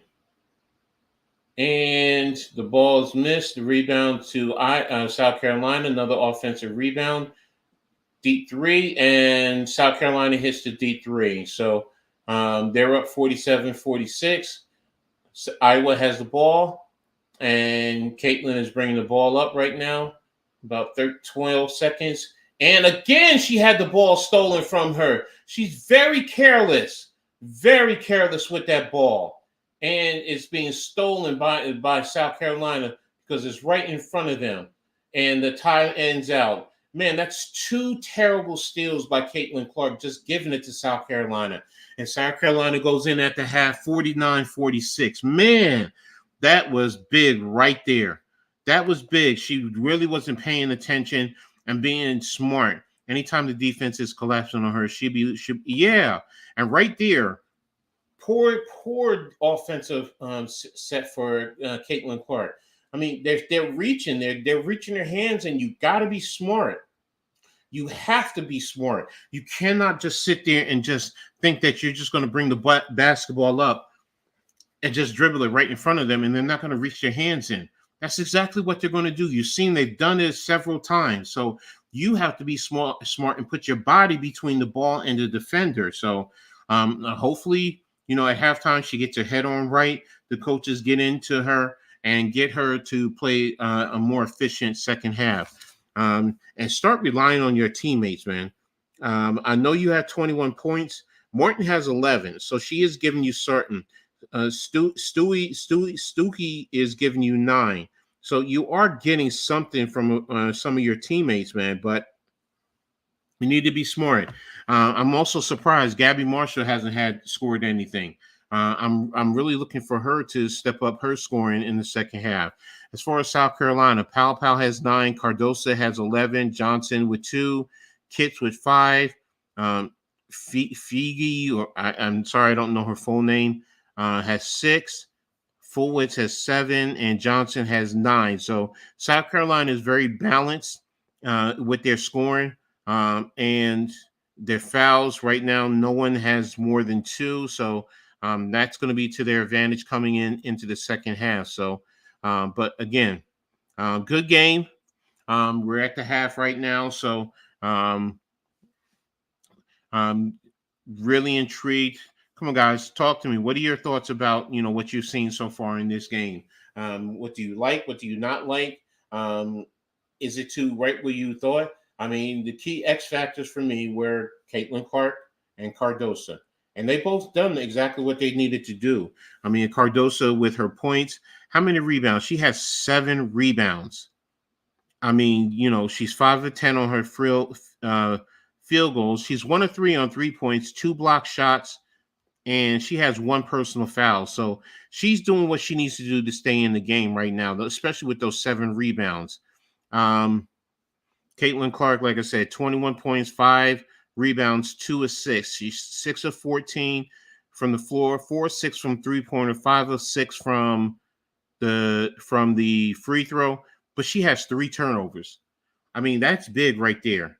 Let me see. They have a total of 5. They have a total of 5 turnovers as a team. So they need to do a better job in terms of protecting the ball. Because you can't give South Carolina opportunities like that. That's taken away from what you can do, offensively. Those are points that you've lost right there in terms of 5 turnovers. If anything, look, your shots, rebounds, get back and play defense. That's what you need to do. You can't be careless and just give away, opportunities. And then on the defensive end, they need to do a better job of boxing out, trying to get a body on a body and securing a rebound, man. I mean, like I said, South Carolina has a total of 11 offensive rebounds.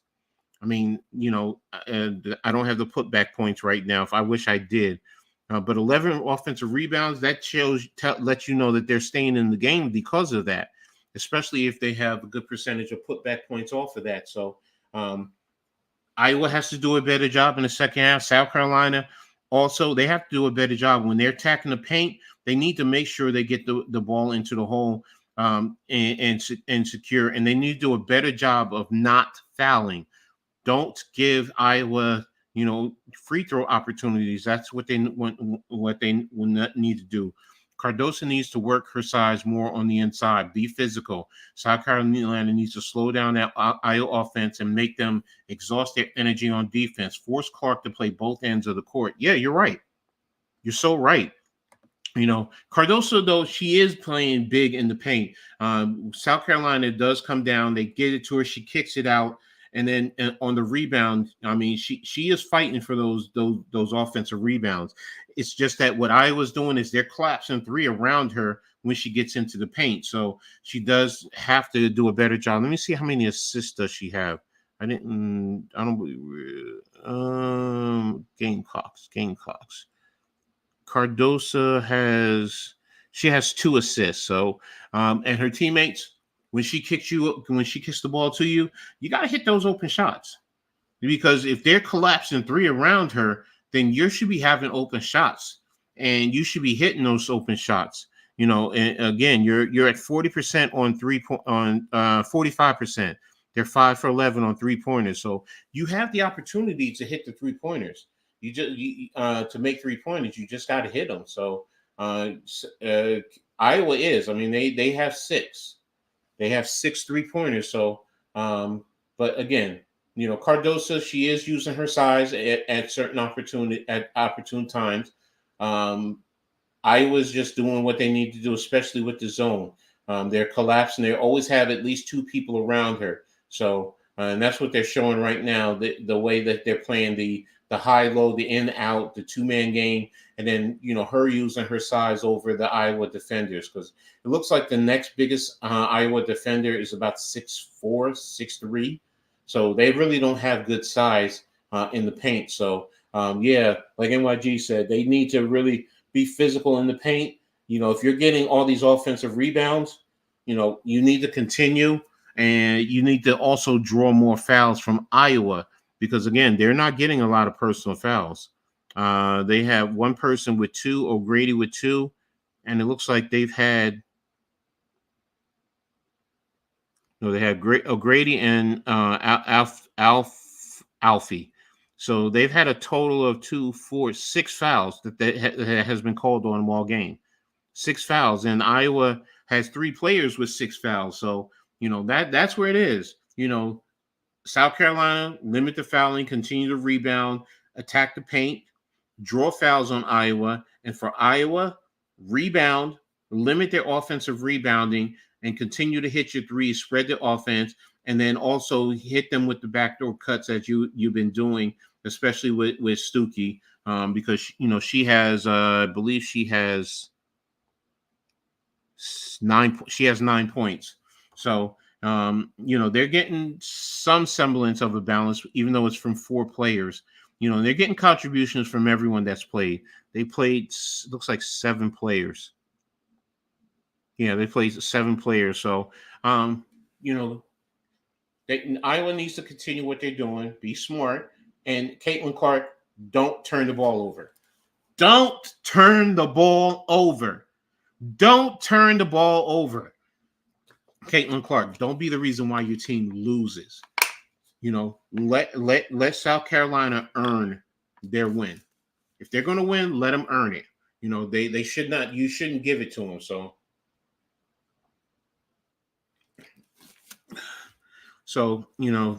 that's it. What's up, Randy? Can you hear me? Yeah, I hear you, bro. What's up? Okay, good. Can you hear? I've been trying to sign in for the last half hour, trying to get my mic to work, and it wasn't working. So I was like, "Oh shit!"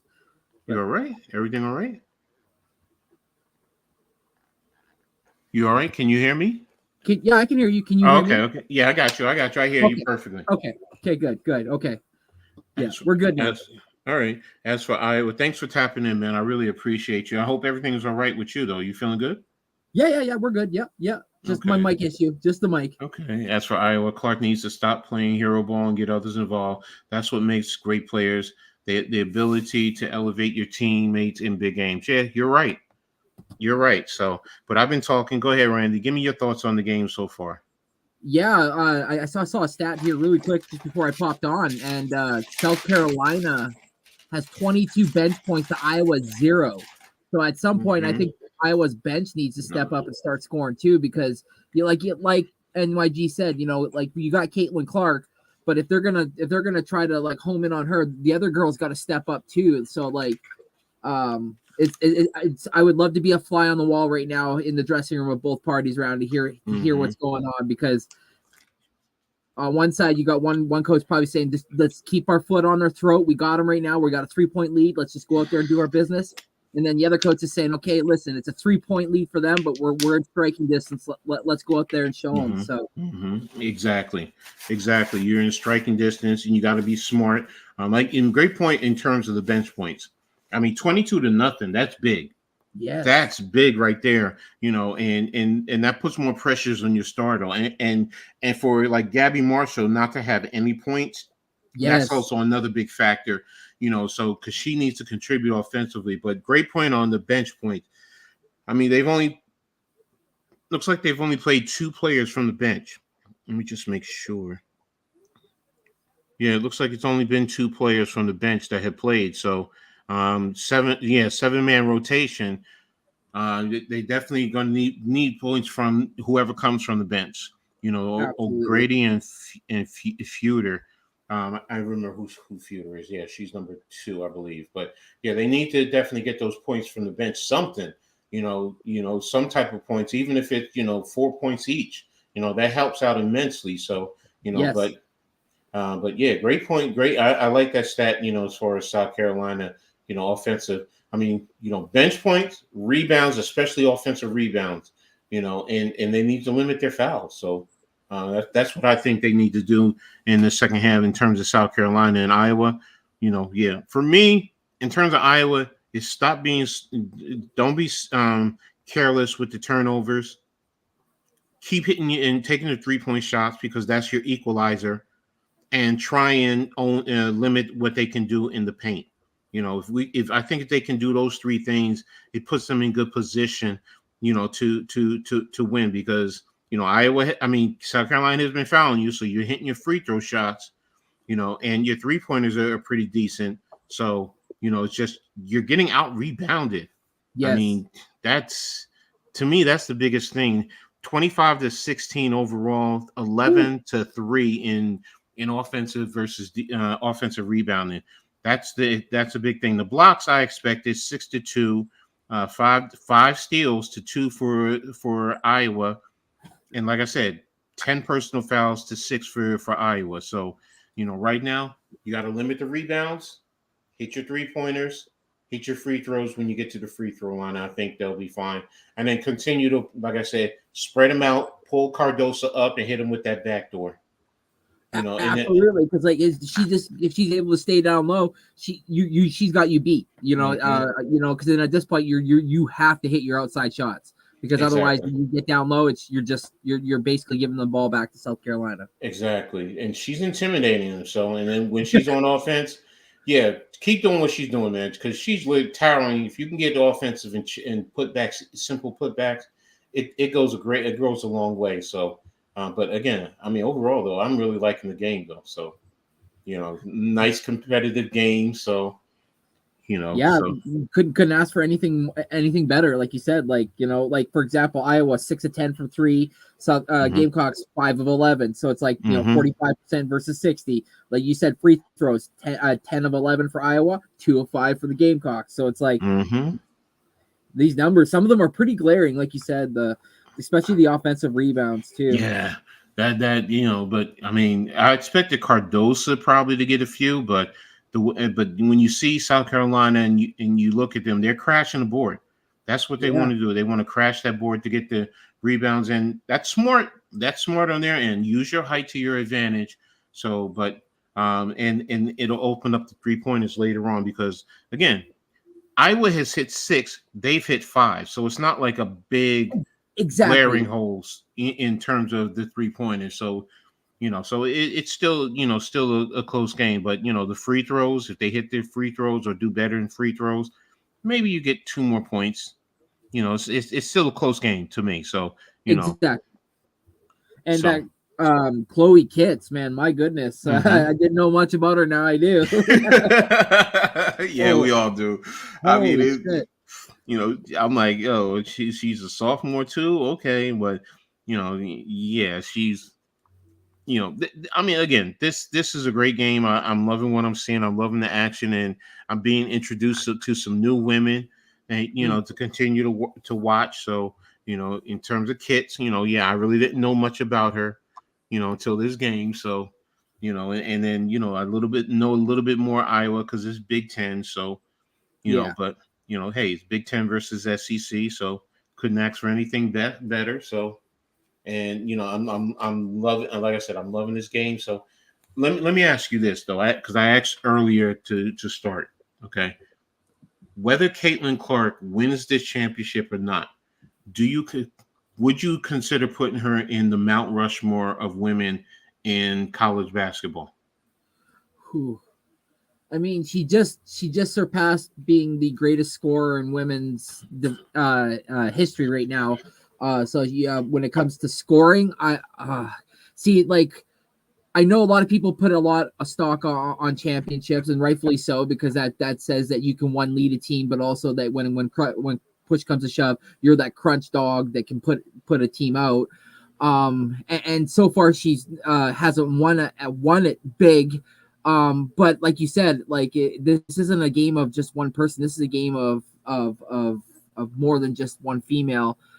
So for me, I'd honestly, I would say no. I would say no, just because of the championships that other women have won, like Breanna Stewart and them. Like the Mount Rushmore for me would be would start with that, but she would be very close just because of what she's able to do with less. And see, that's where I said yes, because one of the biggest thing is, no matter what, remember, she's not the all-time leader just in women's, all-time leader in all of college sports. She beat Pete Maravich. True. So it's like, look, all right, she did beat something. There's not many men who reached Pete Maravich's level. So it's like she already has. So it's like, yeah, she's there, but I understand about the winning. Everybody puts winning championships, at your greatness, and it's like, That isn't always everything. Yeah, right? it isn't always everything. But yeah, I'm sitting here thinking about it when you said, yeah, Brianna Stewart, Maya Moore, Yes. Diana Taurasi, Sue Rossi, Bird, Bird. Rebecca Lecco, Lisa Leslie. I'm like, wait a minute. But yeah, I mean, but then again, she has the scoring.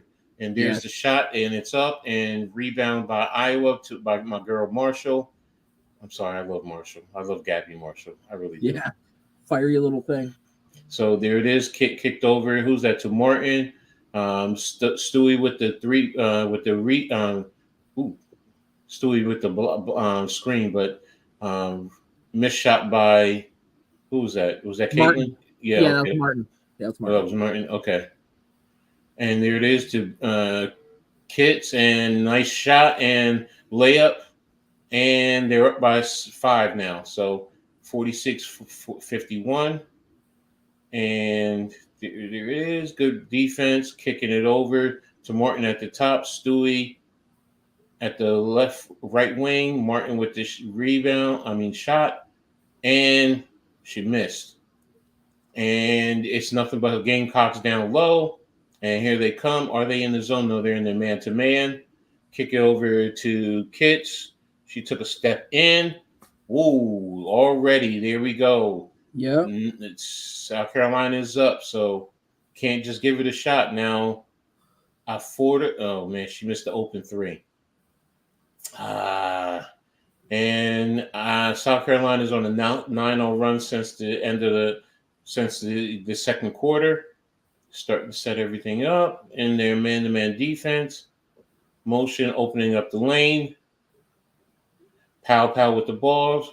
Oh. Kits with the and it goes in, and now South Carolina is up by 9, and trying to kick the ball. Who's that to Martin? What happened? Timeout. Oh man! And she hits the 3 too. Like yes, I'm like, oh damn! I thought it was a foul or something. I was like, did I miss it? But yeah, no, or Coach Eister. Coach Eister. Yeah, Kits with the nice That's form too. She's got some good form too. Yeah. So, but yeah, there you go. They're up by 9 now. And this is what you get afraid of. Hold on a minute. Here, NYG put something out. But she's not a two-way player, in my opinion. She's a great scorer, but overall, I don't know. I'd probably say no, but then again, I'm not an expert on the entire history. No, I mean, look, the reason why I say yes and only yes is because she beat Pete Maravich. And that's the thing. But now I'm sitting here and thinking about it. I just rattled off some names of women in sports. Heck, I didn't even put in Cheryl Miller. Oh my gosh! Yeah, there you go. Yeah, Teaspoon when she was at Louisiana Tech. I mean, my heart would be Sue Wicks, but she was great for Rutgers, but then again, she wasn't. Heck, even Dawn Stanley when she was at Virginia, she was elite. Just the coach herself, yeah, exactly. Now I'm starting to talk myself down off of that ledge now. Maybe, and I'm not as well versed with the women as you are, but like just the women I do know, that's why.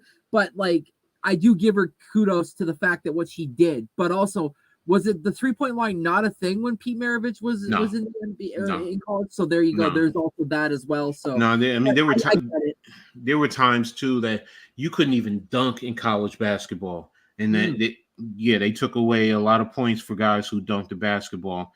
But getting back to the women, there's been so many women that maybe I'm jumping the gun a little bit too much, and I'm too much on the Caitlin Clark bandwagon, but. I still, you haven't seen anybody score like her in the women's game. But NYG said she's not a two-way player, and I know Cheryl Miller scored 105. Lisa Leslie, Cheryl Miller scored 105. Was it 100 or 103? That's still and Lisa Leslie scored over 100 points in high school. Hell, even Epiphany Prince did in New York, but that's another story. But damn. Damn, I even forgot what's her name who played at Tennessee. Damn, all the people that played at She's on the Tennessee. broadcast all the time too. Gosh. Yeah, no, Shamika Holesclaw. I'm talking about, and what's her name? Who was with Indiana? Yeah, I'm. You know what? I have to back off. I have to back off, and I have to go back, and I have to really think about it. I mean, like praise to her for what she's done, but like we said, right? Like you just rattled off 12 names before you even started to realize. So it's like you said, like, you know, as you get deep into the record books, it's like, oh, Mount Rushmore. I don't know. Yeah, no, you're right. You guys are right. I'm wrong. I was wrong. I backed off. She can't do it by herself today, though. Yeah, no, but I mean, she's still a great player. But yeah. And this right now is the defining moment. This right here. Nice pass, wide open, and a falter misses the three. Okay, a falter. Thank you, bro. I keep throwing the name. It's a hard one, man. There's the times where I'm like, I have to Google Translate it to learn it a little bit. Yeah, so go ahead. No, go ahead. Get the call because you're ahead of me. So that's fair. I just don't know many of the girls' names on South Carolina, so that's my problem. But they just turned the ball over. They tried to throw it down low to Cardoso, and she threw it over her head. Number 0. Pow, yeah. Pow? Okay. Yeah. Pow and Johnson is 25, I believe. I don't know who's 23 is yet. I think she was a reserve girl, but what she's doing, yeah, she played good defense. Finally, Clark gets down low and she's able to get the shot in. 48-55. She's got 23 points, 7 of 16. Gamecocks come down the court quickly. They get it down low to Cardoso, and she gets fouled by Stokely. And will be heading to the line to shoot 2. Her hair too, man. I love the color. Like, yeah, no, she's bought into South Carolina, so I'm not mad at her. So, you know, and like her coach said too, she was like, Dawn Staley said, if you want to come here and you want to average 25 points a game and become a star, there's other schools for that. If you want to come here and win a championship, then by all means come here and support your girls and play a team game. Mm-hmm. We'll win a championship. And look, she's been right. Like 37-0. Like, my gosh. Definitely. She's definitely a great player. And she's missing free throws. Yep. And out of bounds off of them, and Iowa tried to force it up the court quickly to Stokely, and she was able to throw it off the defender before he went. That was smart. That was smart. Get her up there quickly so she doesn't have to defend with the side. So, and I like that thought. Oh, they get it Clark down low in the paint. She steps back, 3, and she misses. Gets the rebound. Okay. 25. Who is 25? That's Johnson. Johnson, yeah. 23 is the other one. I don't know who her name is. She's guarded by Marshall. She kicks down low to Kitts. Kitts. She drives. She gets fouled, and they're going to say it's a charge on Kitts. Nice. Nice defense. That's her second. Yeah. Good defense, but yeah, she is cute. She came in right. Smart girl. Both feet planted, hands up in the air. Mm-hmm. That's the charge. Here's Clark. She kicks it over to Martin. Martin, she gets into the paint. Now she's guarded by you-know-who, the big Cardoso. She brings her out to the top of the key. Kicks it over to Gabby. Wide open the corner. And she hits it. Bang, my baby girl. There she goes. And I like how they're opening up the paint. They're bringing Cardoso up to the high post. So yep. And Johnson, she says, none of that. And she answers back with a shot of her own and gets it 57-51. Okay, there we go. Here's Clark. Clark doing the same thing again. She gets down low, and she thought she was fouled, and she missed the shot, and she's complaining to the ref. Just get back there, girl. Johnson's running guard, point guard. Here she goes. Oof, a lot of room. If she wanted to hit a 3, she could. Gabby gets up on her. Now Clark's guarding her. Can't see her. They give it back to her. Here's Pow. She drives. Kicks it wide open to Johnson. Top key 3. Oh, in and out. Rebounded by Clark. She goes flying up the court.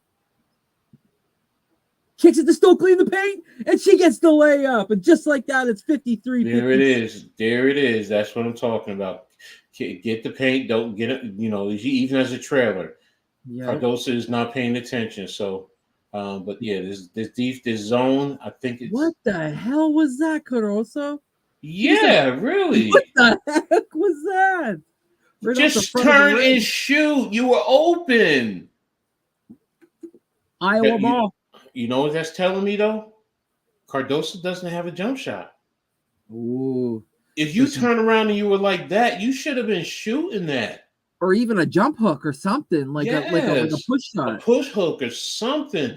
Even if you take a dribble to set yourself. But yeah, man, that leaves me wondering, does she have a shot? So right now, let's see. On the points, let's see. Pow 11, Cardoso still 11, Hall 2, Johnson 2, Kitts 9, Fiegel 6, Fulwitz 7, Johnson 9. The other, it's 2 Johnson, T Johnson and R Johnson. Yeah. Okay. 5 and 25. Yeah. Okay. 5 and 25. Okay. And then for Gabby with 3, Alforter with 5, Martin with 11, Clark with 23, Stuckey with 11. Okay, so now they're starting to spread it out a little bit, like we said they would. Yeah. And what's up, Coach? Thanks for popping in. Just saying hi, blessings, Coach and panel. I don't. No, that's fine, man. I mean, I don't know plays per se, but I understand a little bit of the game, and I just love it. And I especially love the women's game. So, sorry, I've been following women's basketball since I was in high school because my high school had a real good women's basketball team. So, I just been following ever since. So, but hey, and the women, some of the women are beautiful. So, I mean, it helps. It helps to watch that too. So, exactly. So. But again, still a good game, 4-point game. I'm loving it. It's not a blowout. You know, that's the only thing that I was concerned with. I'm not gonna lie to you. I was concerned with a blowout because I said earlier I could see South Carolina winning by 15, 20 points. But but something like this, I like it. I really like it. It's good. It's perfect. Going back and forth. Whoever wins, fine. I just want a good game. That's ultimately what I want. I want a good competitive game. And in the end, referees let the players decide the game. Okay? Yes. We could talk about that UConn-Iowa game at depth, but just let the players decide the game. And, you started for the most part, and then you started picking up the foul calls. And let me see. Nobody has more than 2. Yeah, still 2 and 2 in South Carolina. Does anybody have 3? No? Yeah, no. East Coast Gridiron. When it comes to the female game, I'm not really highly versed in it, but like Coach, I'm just starting to learn, but he's well versed in it and well knowledge in it. So I'm just like to hop on with him and basically pick his brain and learn as we go. But I'm a huge Caitlin Clark fan, so I've been following her for the past 2 years. So what's at stake? The 10th undefeated champion, fifth program with 3 national titles, championship in the last 3 seasons. Okay, second champion. Okay.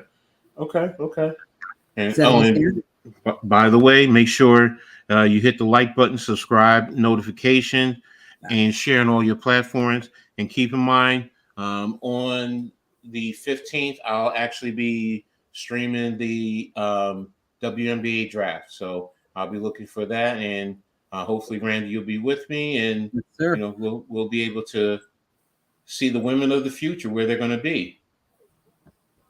And Caitlin Clark. Okay. I'll wait for it. She just missed the layup, Stokey. Otherwise, she could have cut it to a 2-point lead. But South Carolina gets the ball with 4 minutes left in the third, 59-55. They kick it to Johnson. Johnson shoots a 3, and she nails it. 62-55. Just like that, put a little distance between themselves. Here's Caitlin Clark bringing the ball up.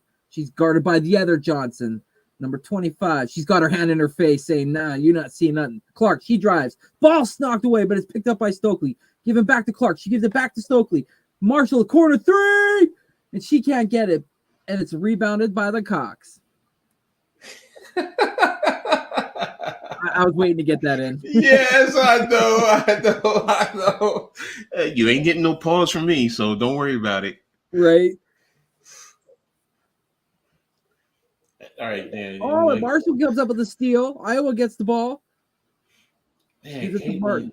Caitlin is very sloppy Caitlin, deep today. three. She misses. Johnson with the rebound. She gives it to her other fellow Johnson. Johnson and Johnson. They should honestly get them as a sponsor, as a Neil sponsor. Yes. Okay. Johnson gives it to Johnson. Gives it back to Johnson. They're trying to get it down low, but Iowa's doing a great job denying them. Good perimeter D, but they kick it out. And Hall with the deep three, 65-55. Oh, a Folter goes into the paint. She tries to drive and throw the ball up, but is that a jump ball? No, they're going to say South Carolina ball. They are able to kind of stop her. I don't know what the hell happened there. Did they just grab the ball? Did she lose it? I'm coming up on it. I'll tell you in a second.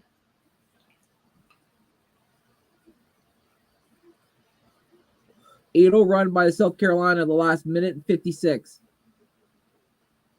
See, that's the thing about South Carolina. They go on runs. They go on big runs. No, it was the jump ball. Oh, it was a jump ball? Okay. Yeah. I watched the black official. She said jump ball. Johnson guarded by Clark. She brings her up to the top of the key. She kicks it back to Johnson. Johnson in the paint. She goes with the layup, and she misses, and it's going to be off the Gamecocks, and it's going to be Iowa ball. 1:59 left in the third. 10 minutes. South Carolina, I think it's third quarter. I think third quarter has usually been South Carolina's quarter. They usually go on a big run. That's their niche, hey? The third? I think it's the third quarter, too. Martin gives it to Marshall. Marshall, top key to Folter. Folter looking to try to give it to somebody who's open. It's Martin. Martin corners their side three. It's blocked by Johnson, but Martin gets the ball. She drives into the paint, and she's fouled. Wow. See, that's the thing that they haven't been doing in the third quarter. It's fouling a lot in South Carolina. Ashley Watson, her third foul. Finally somebody with three. So there it is. There's the motion. Like you said, Martin with the block, with shot blocked. And Cordorso is coming back in. They're taking her out now. Yeah, Cardoso is a big factor. So her size is just, Ashlyn is just. Martin makes her first one. She's got 12 points. She's 3 of 3 from the line. And she nails the second, 56-65 or 57-65.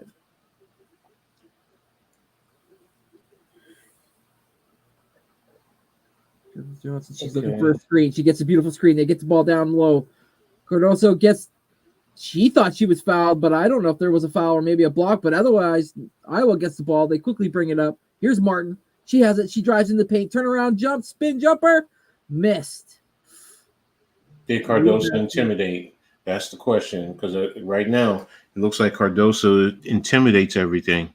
Oh, and Johnson with another huge three, 68-57. Tessa Johnson, 3 of 5 from 3, 15 points. Timeout. 68-57. Oh, here we go. Better stop the bleeding, Iowa. That was a good spin around. She should have just hit that shot. Yeah. Yeah. And see how as soon as they got the rebound, they're quickly up the court. Boom. Gets the Johnson side three. Boom. Nails it. That's the biggest lead in the game, too, for South Carolina. Yeah, 11 points is the biggest lead, right? Yeah, so since the start of the game. So, and they're really starting to stretch it now. So Iowa has to do something. Oh, that was Darius Rucker. Okay. Is that who they keep showing? I was wondering who that guy is. Yeah, he's South Carolina. He graduated from South Carolina. Okay, so he's a big South Carolina fan. So, but yeah, Iowa they have to start getting their shots in first and foremost, because if they keep missing shots like this, it's going to be a long night. It's just going to keep getting deeper and deeper. And then, like you said, you're going to need bench points, because they're getting. South Carolina is getting points not only from their starters but their bench. and they're getting, and you see it right now. They're like sharks right now. They're smelling blood. Yep. So 0 field goals in the last 3 minutes and 55 seconds for Iowa. Well, she's a freshman, Tessa Johnson. But I didn't know no, that. they get one now. There you go. Nice down low play by Sydney Falter. She gets the layup, 59-68. She's got 7 points. She's 3 of 7 tonight. That Johnson girl's from Minnesota too. Yeah, 6'1" too. Yeah, I didn't realize that. It's just a good reach that they could go to Minnesota. Go ahead. 3-second rule. Oh, they got her in the paint, South Carolina. So it's Iowa ball with 28.2 seconds. 6 turnovers for Iowa, 9 for South Carolina. Here comes Clark slowly and methodically up the court. All right, Johnson's got her in her face. She's not giving her nothing. It's like a gnat at the barbecue, just bugging the shit out of you. Here's Clark. 10 seconds. 9, 8, 7, 6. Clark looking for a screen. She gets by one. Step back 3. Top of the key. Off the front of the rim. And it bounces out of bounds with 0.2 seconds left. Let me see what she's shooting right now then. They're going to say Iowa ball. It's going to have to be a tip. They're going to have to be like a passing tip. Here's Clark. She's going to inbound the ball. Lob up.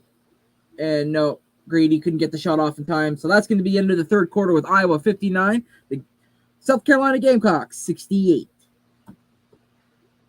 All right, so Caitlin Clark now is shooting 8 of 21. 4-10 from 3-pointers, 25 points. She is pressing. She's really pressing hard now in the second half. And she's not getting the free throws like she was in the first half. She was 5 of 6 in the first half, nothing now. So that's the 18 points in the first quarter. Basically, that's all she's had since then is what, 7 points? 7 points, man. And that's the thing. I mean, now, did I expect South Carolina to make some adjustments? Yes. Always expect that. But I still expected her to get her points. And she's not. You know, she's had 4 points since in the third quarter. Martin and Stokey is the one that's really has stepped up to in the scoring aspect. So it's just, surprising to me. What's up, Victor? Thanks for tapping in, man. I really appreciate you coming in. What's up, Big D? Make sure you hit the like button for my man Next Shift Randy, the Hardcore Network, Coach Ed Gladney's Amazing World of Sports, and hit the notification and share on all your platforms, man. Really appreciate it. So yeah, Vic's a good guy. He's always in the chat, help and sharing out. Good guy, love him. Yeah, we're doing good. Having a great day, man. Watching his games coming down to the last quarter now. So I mean, this is what I think is 10 minutes. So this is what it all boils down to. We've been watching this all year for the most part, some of us, and been getting our fill of Caitlin Clark, and now it's money time. Caitlin, you got to step up. Iowa, you got to put a hold on them, especially. Let me see, what's their rebounding? Iowa 36-21, 12-4 on the offensive. So they only got one offensive in the third quarter, but they're still pulling away. They're plus 15 in the rebounds. So they Iowa has to do something to get some rebounds, especially on the offensive glass. Trying to get a rebound and kick out, so this way you can get some open shots. So because right now South Carolina, just what are they doing? They're owning the paint. They're owning the paint. Yep. So. And for myself, I think for Iowa, I think they got to do. I think they got to go back to what actually worked and what worked a couple games ago. And I know this is the South Carolina team; they got better, longer defenders, but a lot of double high screens for Caitlin so that they can run into those and she can get her quick threes off because she's going to catch fire. She's been proven to do it many times before, and if her team needs her, she's going to show up. So I feel like if this is it, this is the quarter that has to happen. Those are the plays that need to happen. Those not hitting those 3 points is also forcing South Carolina to congest the paint. So you want to pull them out. So this way, and the other thing is Stokely. they were also getting her back with backside cuts, and she was getting it. Yeah, I forgot about Texas. Texas used to have some good ones. Of course, UConn. We know all about UConn. Yeah. So, but yeah, they got to do something to bring Cardosa out of the paint and all their bigs to pull them out of the paint, so this way you can get some easier shots and then attack it to get to the free throw line.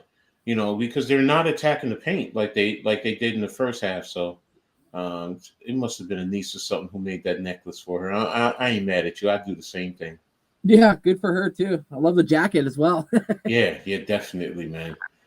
So she her flash and her pizzazz is different from Kim Mulkey down at LSU. Her attitude, even. Yeah, but it's just when she dresses, Kim Mulkey's is just sometimes it's like, I get it. I get the personality. Sometimes it's like, whoa, brighter than a flamingo. Like, yeah, really. There you go. It's like sometimes, like, oh, whoa, coach, come on now. But like, damn, you want the players to be playing on the court, not staring at you. Like, come on, you're brighter than the stars. I ain't gonna lie to you. I used to have a big crush on Dawn Staley when she was at Virginia. Oh, there you go. Yeah, but I doubt if she's interested in me. They're talking exactly. We were just saying Clark had 18 points in the first, but since then only 7 points. But what did they do just coming out of the break? They went to the girl Stokely, like we just said, got her involved down low, so she was fouled. She's going to the line to shoot too. There you go. That's exactly what you got to do. Attack them and get them in foul trouble. Yep. But she's got to hit her free throws too. She missed the first. Stokely here to set the second, and she missed both. She normally hits her free throws. Yeah. You got the freebies are those you can't miss, man. Exactly. That puts more pressure on you. Offer falls over, and Johnson is able to pull up into the paint and nail a 2-point shot. 70 for the South Carolina, 59 for Iowa. Tessa Johnson, 17 points, 7 to 10. It's her career high right now. Here's Clark. She goes around the screen. She drives into the paint. She tried to get a whistle, but she still made the shot. 61-70. Ooh. Oh, I see what you mean by where she falls. She got ankle broke. Yeah, like she just kind of. Here's Clark up the court quick. South Carolina scoring just after that, 72-61. Clark drives. Oh, they're gonna say foul on top. Is that Tessa's second? No. Wow. Raven Johnson? Is that her name? Raven Johnson, 25? I think so. Yeah, she just got her second. About the ball to Clark. Clark. I think they want to try to get something with Marshall. They give to Stokely. Stokely drives. It's a kickball. It was going to be a bounce pass to Marshall, but kickball. 20 seconds on the shot clock. 8:30 remaining in the fourth quarter. This is it, folks. Second half field goal percentage. 33% for Iowa, 67% for South Carolina. Ooh. Kids fall over? Sorry. Everyone's falling. I was not able to get the shot. They get it to my girl, Kits. She can't get the rebound. Godorso with the rebound, and she puts it back. 74-61. Camilla, 13 points, 12 rebounds. Shout out to the 30 that are in tuned in to watching. Really appreciate you guys. Just make sure you guys hit the like button. What a pass from Caitlin Clark. What a dime. But they went right to a replay, so I couldn't catch who it was that was fouled. Yeah, see, they're just crashing the board with their bigs. Martin to the line to shoot too. They got to make their free throws here. Come on, Martin. She's been pretty good today too. And she missed the first. I just jinxed her. Oh, my God. Oh, no. Yeah, and that's the thing. You're missing the rebound. I mean, the free throws. Those are freebies. I mean, they got size. And they're chipping away at the inside. That's all they're doing. They're attacking the paint. She nails her second, so 62-74. It's a 12-point game. They get it down low to Caruso. She bullies it, can't get it. The rebound kits, and she puts it home. O'Grady was kind of giving Caruso a little trouble back there, but they don't have anybody besides her with size. Mm-hmm. Yeah, because I think you got Stukely out, yeah. A Fulter drives, and she misses a shot, but she's fouled, so she'll be going to the line. See, there we go. We're attacking, getting. Oh, what's her name's coming back in? Watkins, and Caruso is coming out.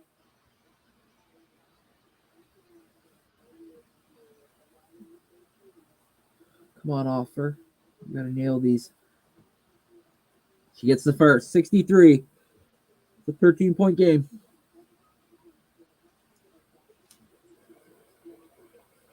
You miss this. Get the rebound. She nails both. 64. All right, 12 points. 12 points. That's the beauty of Dawn, man. The way she just pulls her players to the side. Yeah, gives them the coaching they need. Johnson drives and tries to get the jump hook to go, and they can't. Clark with the quick outlet pass, but who is she? What's the number? Full Willie? Yeah, that's the one I kept messing up her name too. She just jumped in the air, had mad hops, and knocked it out of the way. Otherwise, Fulter had a clear layup. Great defense. She got back quick too. Here's Gabby Marshall. Gets it top to Fulter. They're trying to get it to Clark off the screen. But she got covered quick. Clark, step back three. Nails it. Laces. It's about time. Yeah, NYG. A Fulter with the block on Watkins. Here's Martin. She gives it to Clark. Clark, deep three. Oh, in and out, but rebounded by Marshall. Marshall puts up a three. She nails the three. Here goes my baby. Just like that, it's 70-76. 8-0 run by the Iowa Gamecocks. And what's happening now? They're just starting to hit their shots. Yep. And that's what they needed. That and the free throws. I mean, it'd be a different ball game. Kick out to Hall. She misses. A Fulter has the ball. She's trying to get up the court, and the two defenders steal the ball from her. Great defense by South Carolina. They bring the ball up. They try to slow down a little bit to get themselves in the, set. Watkins gets it down low to Johnson. Johnson goes up, and she's fouled. I think it might be on Clark or Sydney.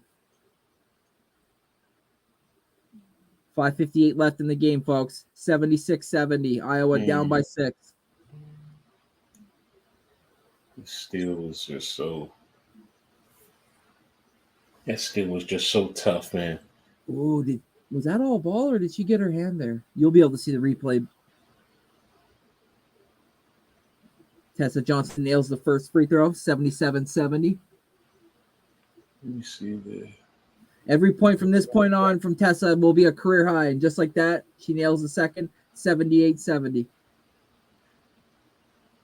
Oh, they had enough of that. Caruso back in. Oh my God. On her elbow. She got her on the elbow first. Not Clark, not Caitlin. Not Caitlin. A Fulter. Yeah.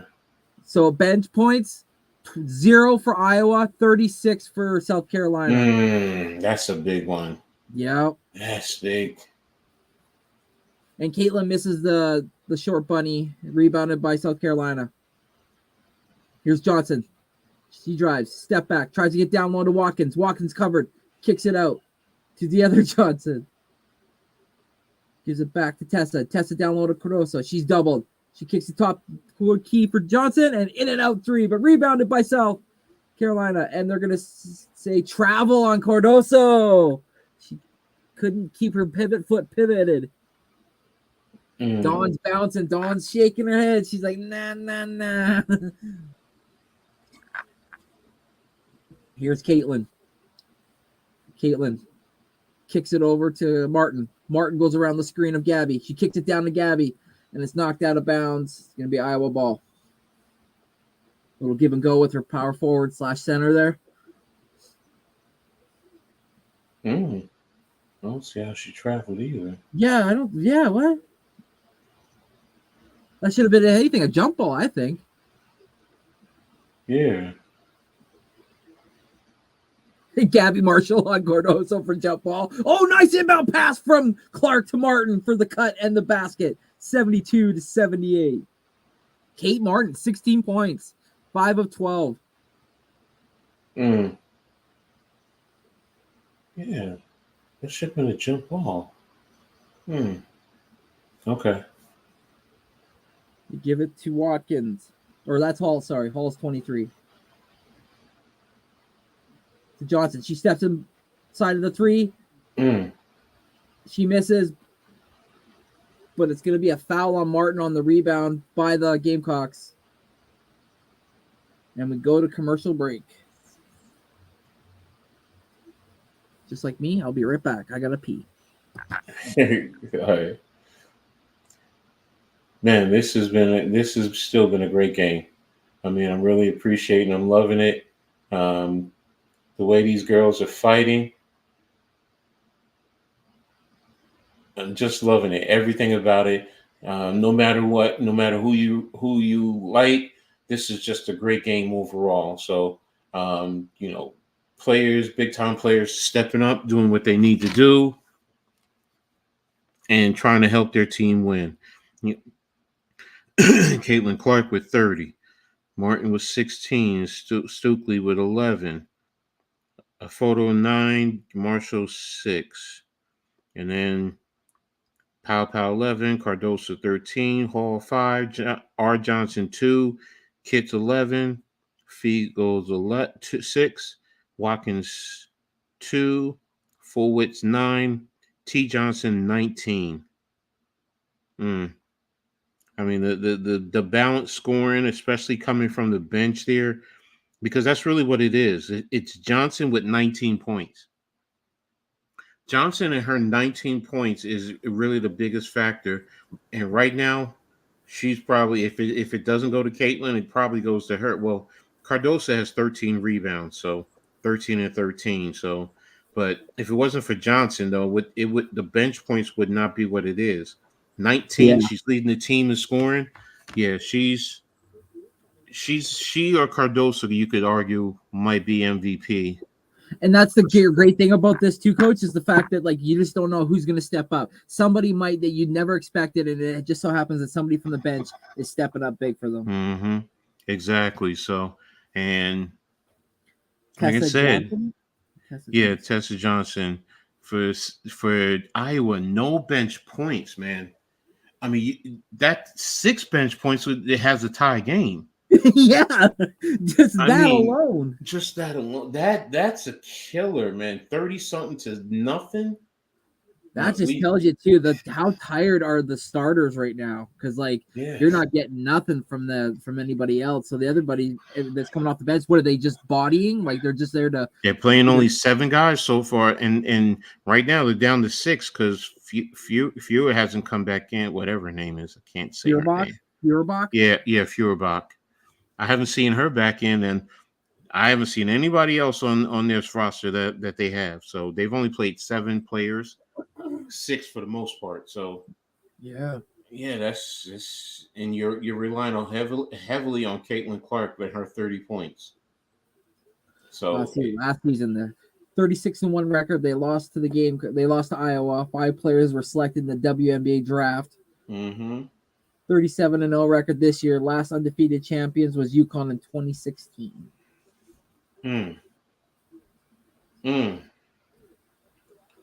Well, so it's been a minute. South Carolina is definitely building. It definitely has that dynasty. And like he says, Iowa too dependent on Caitlin Clark to save them. Yeah, but they don't have anything else. That's the problem.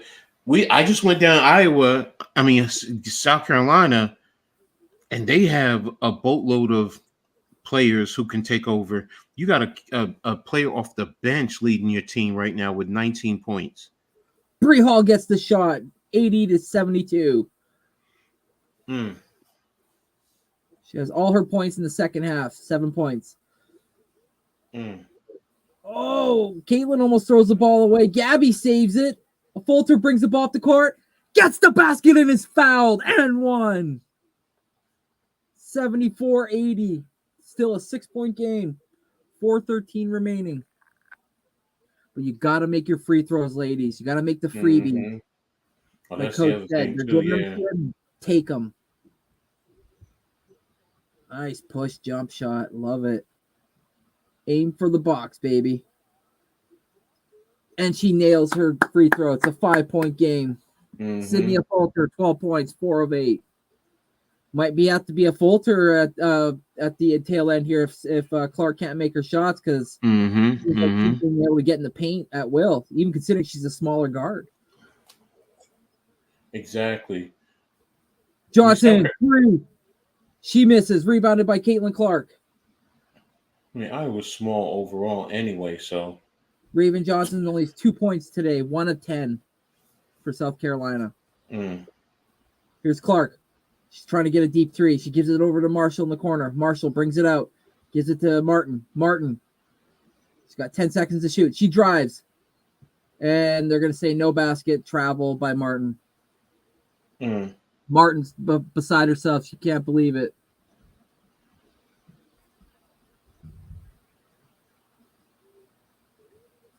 Can't turn it over, ladies. 8 turnovers for Iowa, 11 for South Carolina. Here's Popo. She kicks it to Johnson. Fulter's on her. Gives it to Poe, top of the key. She's guarded by Marshall. She's trying to get rid of her. She can't. And Marshall fouls her. So if you're going to the line, 3 minutes left.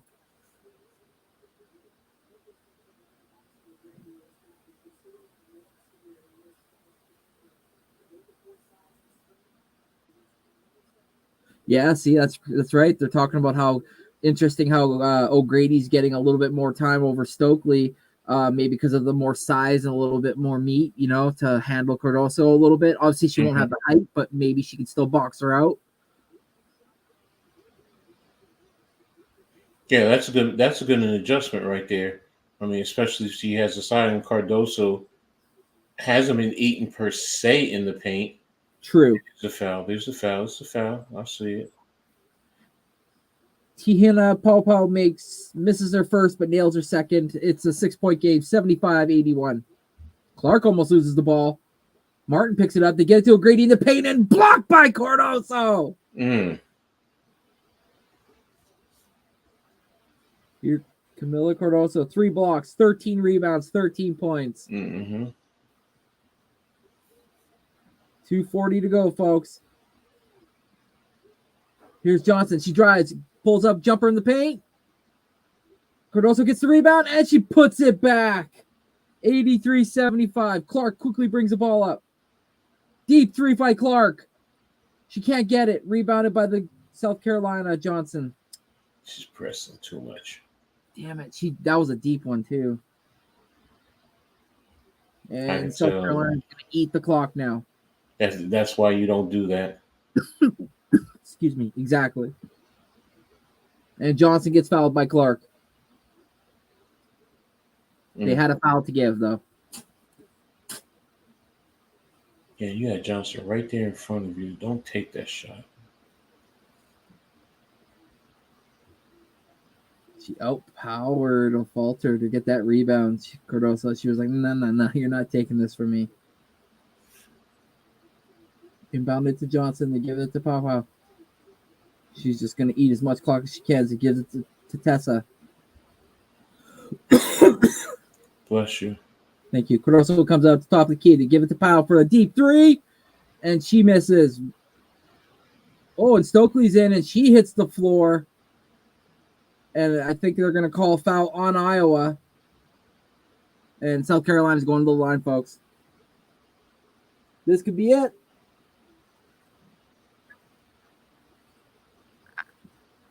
Dose number 4. New drive. Okay. Is Martin on the foul? Kate Martin, 16 points, but she's one foul from being done for the night.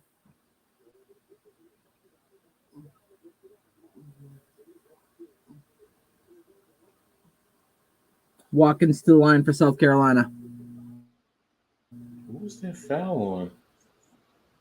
They're saying her box out with her free hand. She was trying to grab her with it, the one we can't see. They're saying that's where No, that's I where. I see it now. South Carolina is 5 for 12 from the free throw strike, where Iowa is 16 of 20. She hits the second. It's now 75-84. Clark drives, throws up a Hail Mary shot, and it misses. This might be it.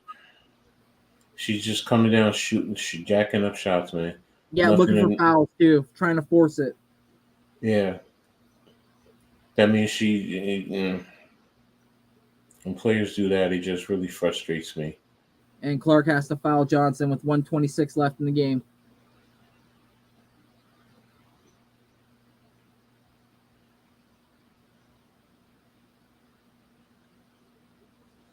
Raven Johnson's on the season, 62% free throw shooter. She misses her first.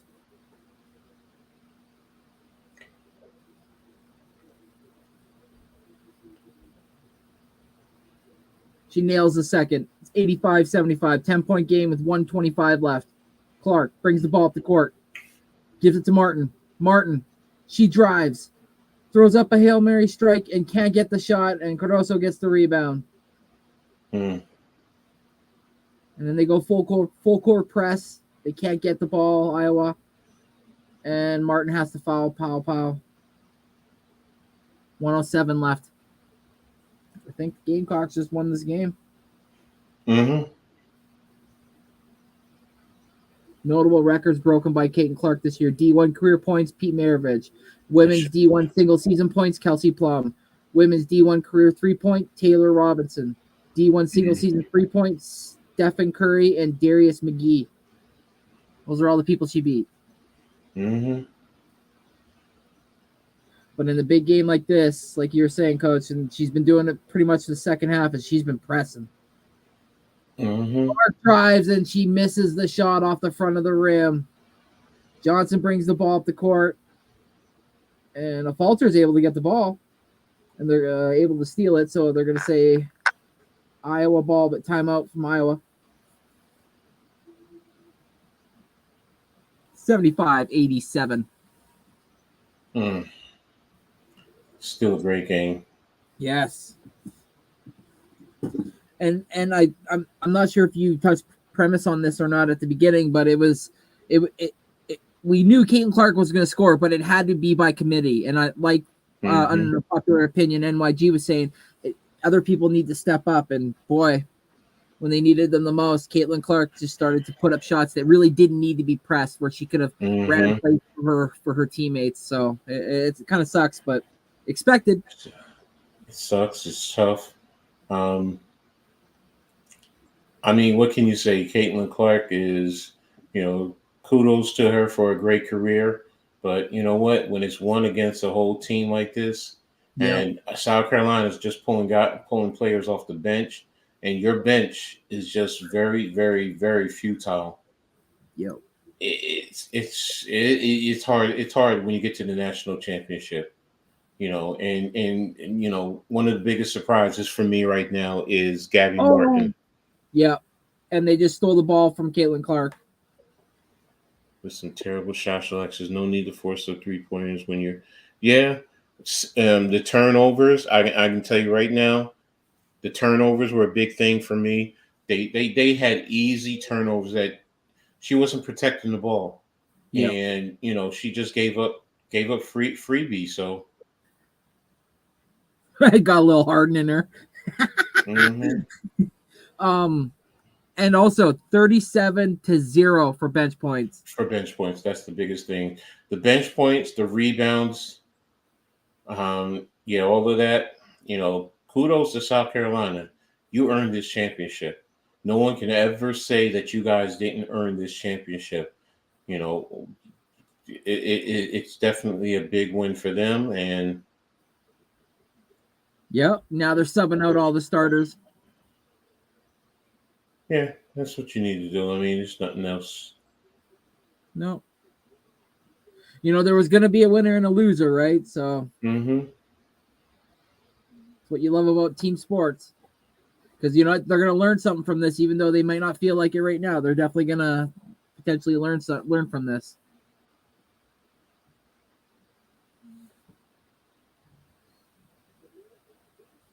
Still good season for Iowa. I mean, no Yep. scruff to go down like this, but get some. I will say this: get some good consistent size. Yes.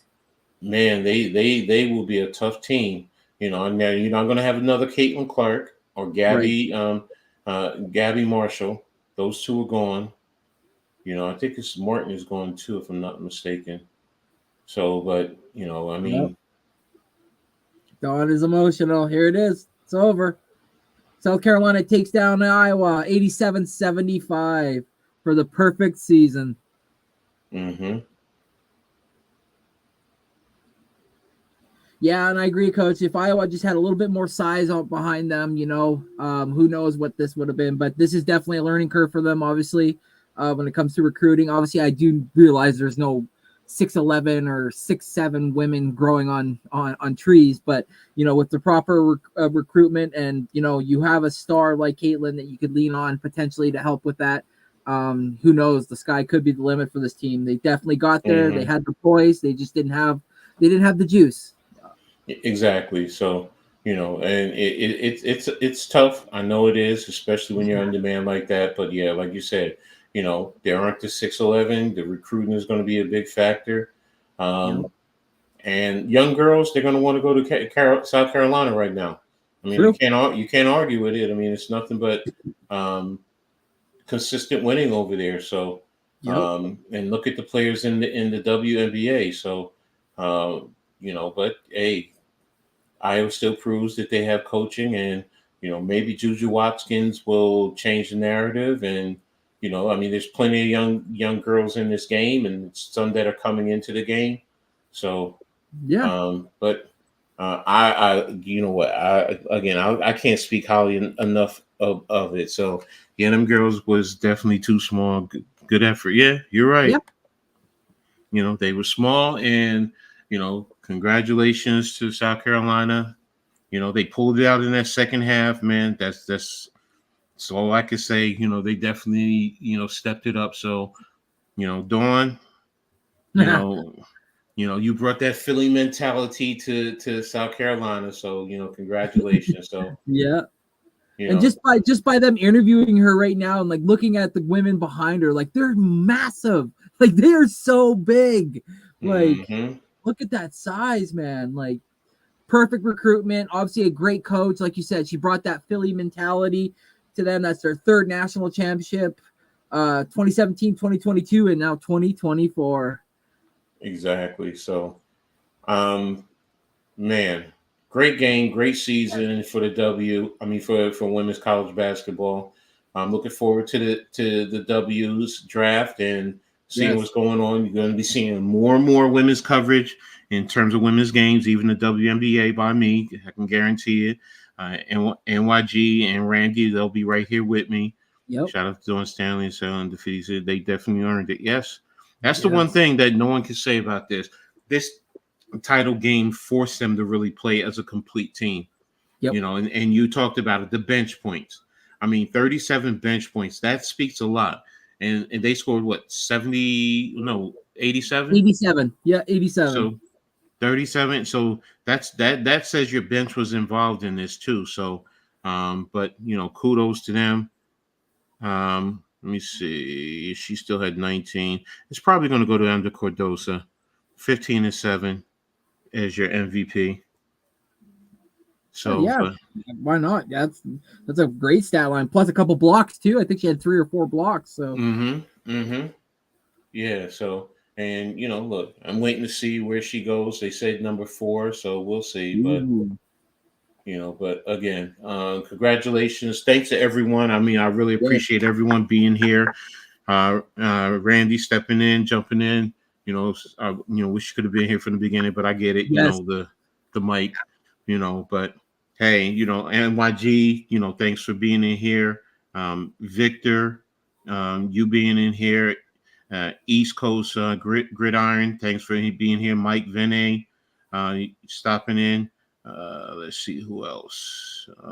Chad for being here. Mitch Nimar, Liv Mitchell, you.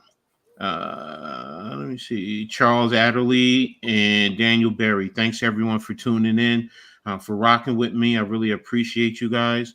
If you were rooting for South Carolina, congratulations. If you're rooting for Iowa, sorry, tough defeat. But, Yes. No matter what, Caitlin Clark still, wasn't a perfect show. She still put on the show for us. So, and South Carolina showed why they're the best team. So, women's basketball, I'm sorry, it's here to stay, and I'm loving every bit of it. And I hope you guys enjoyed it too. So, Randy, anything you want to add on? Tell everybody where they can find you also.